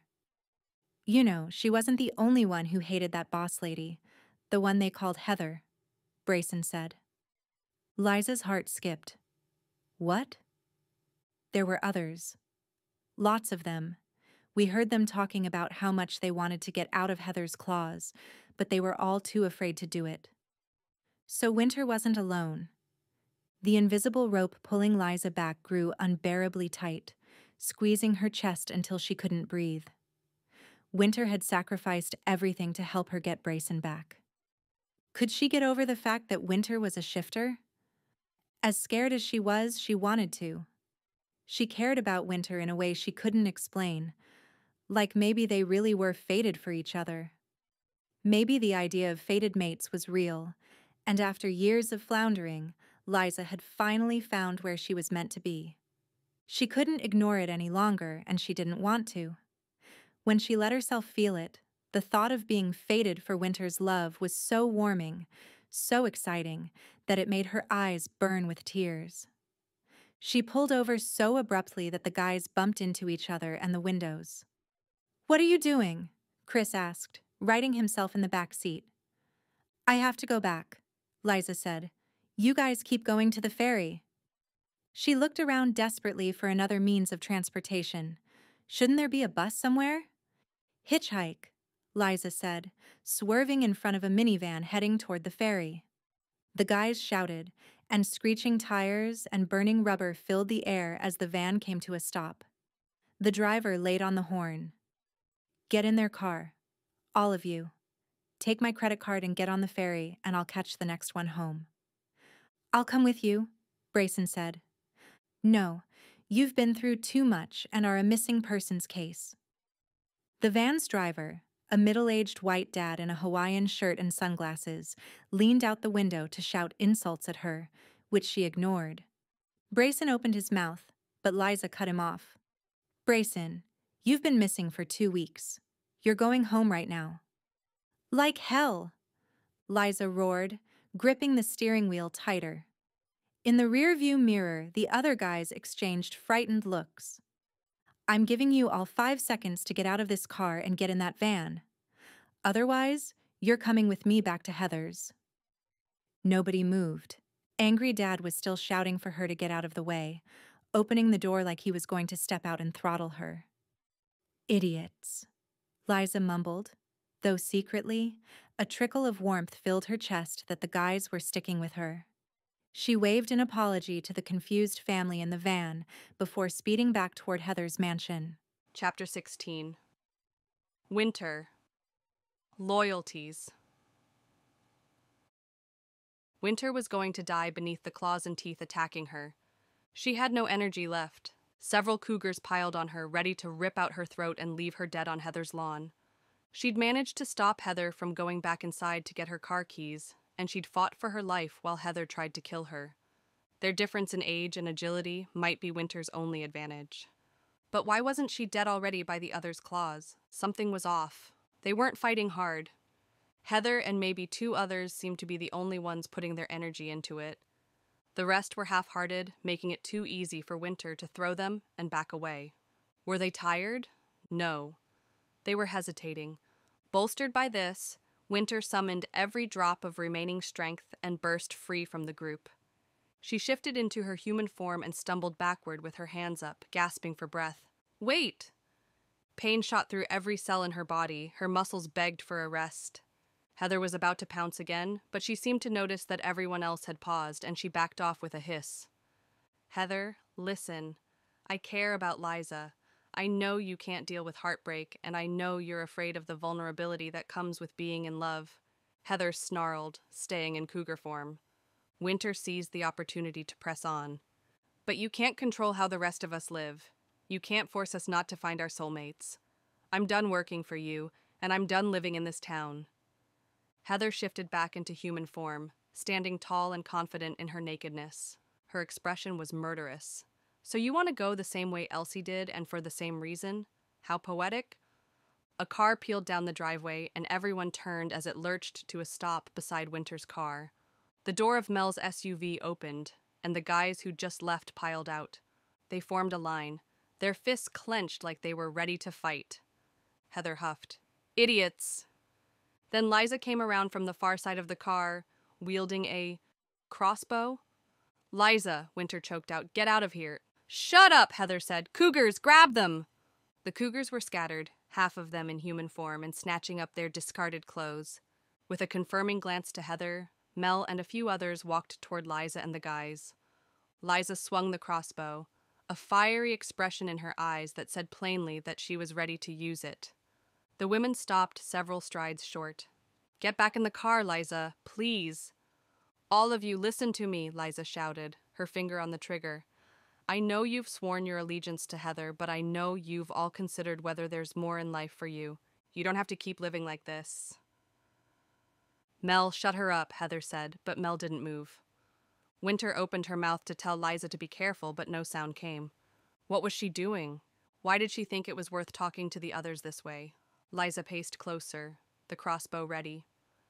You can choose to have control over your own lives.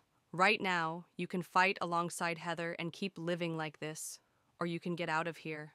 Let Winter go, and you can come with us. You can get out of this town and start a new life anywhere in the world.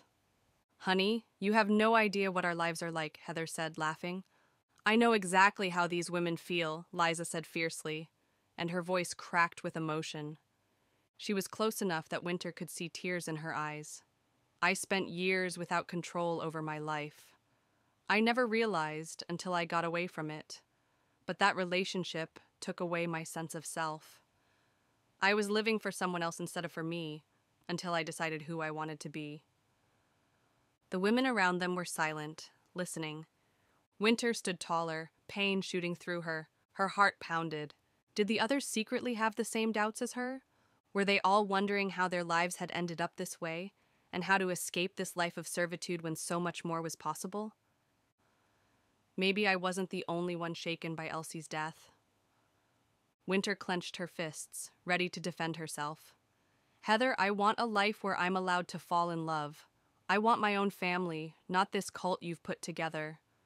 A couple of women murmured. Heather shifted her gaze around the group, her nostrils flaring. Ladies, shut her up! End both of these women right now. I want out too, Heather, Mel said, stepping forward with her chin up.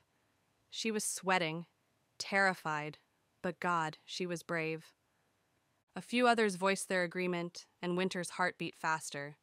"It's not fair what you did to Elsie," Jocelyn said. "We all loved her, and you eliminated her without consulting any of us." "Consult you?" Heather shouted. "Since when does an alpha—" "Cougars don't have alphas," Mel shouted. "You invented that bullshit.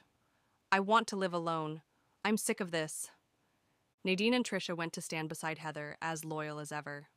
"I'm happy with the life Heather has given me," Nadine said, "and shame on all of you for being unappreciative." The women's voices rose until they were yelling at each other, divided in their loyalties. Heather put out her hands to quiet everyone. Her expression changed. She smiled, looking so unnervingly friendly that she became more terrifying than a moment ago. "Winter, honey, let's talk about this. You're seeing this all wrong." Winter shook her head, done listening to Heather's twisted explanations for why seducing and killing young men was okay, why stealing baby girls from their parents was okay, why raising them in her cult and forbidding them from living normal lives was okay. She'd spent her life being loyal to a murderer, not anymore. Heather walked closer with a hand out, as if to make a peace offering. Something wasn't right. Her energy contrasted with her words and her sad expression. A subtle motion in her fingers, a glint of light. A blade was concealed in Heather's hand. From the driveway, Liza gasped. "Winter, look out!" Heather swiped. Without hesitating, Winter lunged, shifting into cougar form. Moving faster than Heather could react, she struck, her claw making firm contact with Heather's neck. At the same moment, there was a whoosh and a thump, and Heather let out a breath as if punched in the stomach. Heather stumbled back a few steps, her eyes wide in surprise as the wound opened in her neck. Blood spilled from the artery, pulsing. A bright waterfall cascaded over her bare shoulder and chest, and below, buried in her side, was the arrow from the crossbow. Winter shifted back into her human form and fell to her knees, panting. An icy sensation closed around her at the damage she'd done. Liza dropped the crossbow. She covered her mouth as if horrified by her actions. Her brother rushed forward to wrap her in his arms. Nadine and Trisha raced to Heather's side, shouting, "Oh my God! Heather!" Heather's mouth gaped open as she looked at the arrow in her waist. Blood poured down her flesh. She put a hand on her neck and pulled it away, studying the tinge of her fingers. "How dare you?" she choked out, barely audible. "After everything I've done for you. Saving you as an infant, loving you, caring for you like a daughter." "Bullshit," Winter snarled, tears blurring her vision. "I was never a daughter to you. You kidnapped me and got me to work for you, throwing money at me to pacify me." Heather's expression twisted into something like hurt and fury. "You think you can build a normal life? After all that you've done, you won't be able to function. You'll wish you could come back and work for me, living on the coast and enjoying your life of luxury." Winter shook her head. "I'd rather have a life where I'm allowed to love." Heather paled as blood gushed between her fingers, coming out in waves. Her breaths came shallow and quick. She slumped over. Nadine and Trisha caught her, holding her up. Winter's chest tightened. She didn't know how to feel about giving Heather a fatal injury.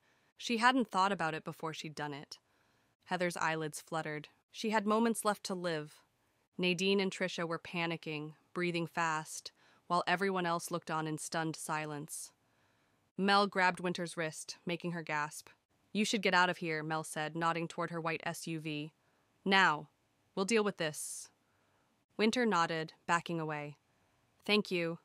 She looked around at the other cougars, the only people in her life for the last 40 years. Some were crying. They nodded to her, a silent goodbye, and she nodded back. They were free. Winter grabbed the first outfit she could get her fingers around, then raced toward Liza and the guys. They ran, leaving behind Heather's den, the smell of bloodshed, and the women of Cougar Woods. Chapter 17. Liza. Finding Summer.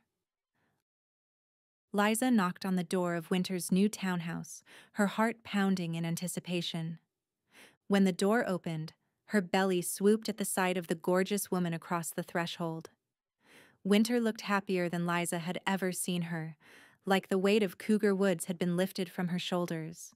Her face was bright, her gold eyes glinting like stars, her movements light. She pulled Liza into her arms and kissed her hard. Liza wrapped her fingers in Winter's soft hair, pressing closer as the kiss deepened. They stumbled inside, and Liza kicked the door closed. In the week since leaving the island, Winter had listed her mansion for sale and bought a townhouse an hour outside of Vancouver. Though she would have to hike into the mountains every weekend to satisfy her need to shift, she'd assured Liza that she was happy here. She could have solitude while being close to Liza and a normal life. "Nice place," Liza said between kisses, barely sparing a glance for their surroundings. "Maybe you can give me a tour." "In a minute," Winter purred. "Are you staying the night?" "I brought my toothbrush and underwear." Liza tingled between her legs as she anticipated what the night would bring. They hadn't had time for romance since arriving home, with everything Winter had to do to get her new life in order. They'd only talked on the phone, making sure each other was okay, chatting about their days, and a brief mention of the women they'd left behind. Winter had no intention of staying connected with any of them, and they would likely go separate ways. Hopefully, they would all find whatever brought them happiness, now that it was an option. Winter walked Liza back until she was pressed against the wall. Liza moaned at the feel of Winter's lips on her neck. "How's your family?" Winter murmured. "Brayson hasn't had a minute to breathe. My mom's treating him like a baby. He doesn't mind, though. He's happy to be home." Winter let out a laugh that tickled Liza's neck. "And what about your ex?" Winter said. "You said you weren't sure if this breakup was the last one." "We're done," Liza said, pulling back so she could meet Winter's eye. The day she'd gotten home, she told Beck that this breakup was it. Beck tried to grovel and apologize as usual until Liza had to block her on everything. It was the most freeing thing she'd ever done. After seeing the way Heather was with the Cougars, Liza wanted nothing to do with Beck. The relationships had chilling similarities in the way they revolved around control. Winter studied her face with a furrowed brow, like she was unsure whether to believe Liza. "When I think about what I want in a relationship," Liza said, "it's the way I feel when I'm with you. You add so much to my life. I think about you and smile. I daydream about our future. I want to know everything about you and spend the most precious hours of the day with you. With you, I feel comfortable, warm, and home." Winter's lips pulled into a wide smile. "Good. Me too." She kissed Liza, tugging her shirt up. They undressed feverishly, hungry for everything their late-night phone calls had promised. Winter's hand slid between Liza's legs. Liza moaned, reaching over to do the same. She got lost in Winter's lips, tongue, neck, and fingers. The whole world became just them, their hitched breaths, the way Winter felt against her. Time didn't matter. She could stay here for hours, just kissing her, touching her, making her moan with pleasure. Feeling Winter's fingers inside her, making her dizzy with desire like nothing she'd ever felt. Soon, Winter's breaths quickened. Her legs began to tremble. "Liza, Winter cursed, pulling away. Liza held her close. "It's okay. Look at me. Take it slow." Winter hesitated, then met her eyes. A tantalizing heat started in Liza's middle. They kept going, slowing their pace, and Winter's gold eyes softened. The slow, gentle strokes tipped Liza over the edge. Waves of pleasure overtook her, and she cried out. Winter responded, climaxing with her. Her teeth brushed Liza's neck as she shuddered. As the waves subsided and they caught their breath, Winter leaned into the crook of Liza's neck. "Thank you," she murmured, "for trusting me." Liza's mind was in a haze, making it hard to think. Sex with Winter was like nothing she'd ever experienced. After a long time of making out against the wall, they put their clothes back on with giddy smiles. "Where are you taking me on our first date?" Winter asked. Liza struggled with her shirt, which was inside out and backward. "Actually, A jitter of nerves went through her. I was looking at newspaper archives last night, and there was something from around the time you were born. Parents whose baby was kidnapped from the hospital. Winter looked at her sharply, pausing in the middle of putting on her pants. In Vancouver? Liza nodded. What were their names? Winter asked. Wayne and Summer Harris. Harris? Winter's eyes became glossy and she blinked a few times. Could we find them? Liza nodded. I was thinking we could get started on that today. Winter gaped, a mixture of emotions passing over her expression. Happiness, relief, a little nervousness. That sounds wonderful. Liza smiled, stepping in to rest her palm on Winter's cheek. Winter took her hand and kissed it before smiling back. It wasn't the most conventional idea for a date, but they had the rest of their lives for that. They could go to dinner, movies, weekend getaways, whatever they dreamed up. Their life together had just begun, and they could spend it however they wanted, free, happy, and unconditionally in love. The end. Please subscribe to support these stories, and so you never miss a new release. If you liked this story, I invite you to check out Tiana Warner's full-length sapphic romance novels, including How to Flirt with a Witch, a paranormal romance full of forbidden protective love. Please visit tianawarner.com to find all her books and to subscribe to her newsletter so you never miss a new release.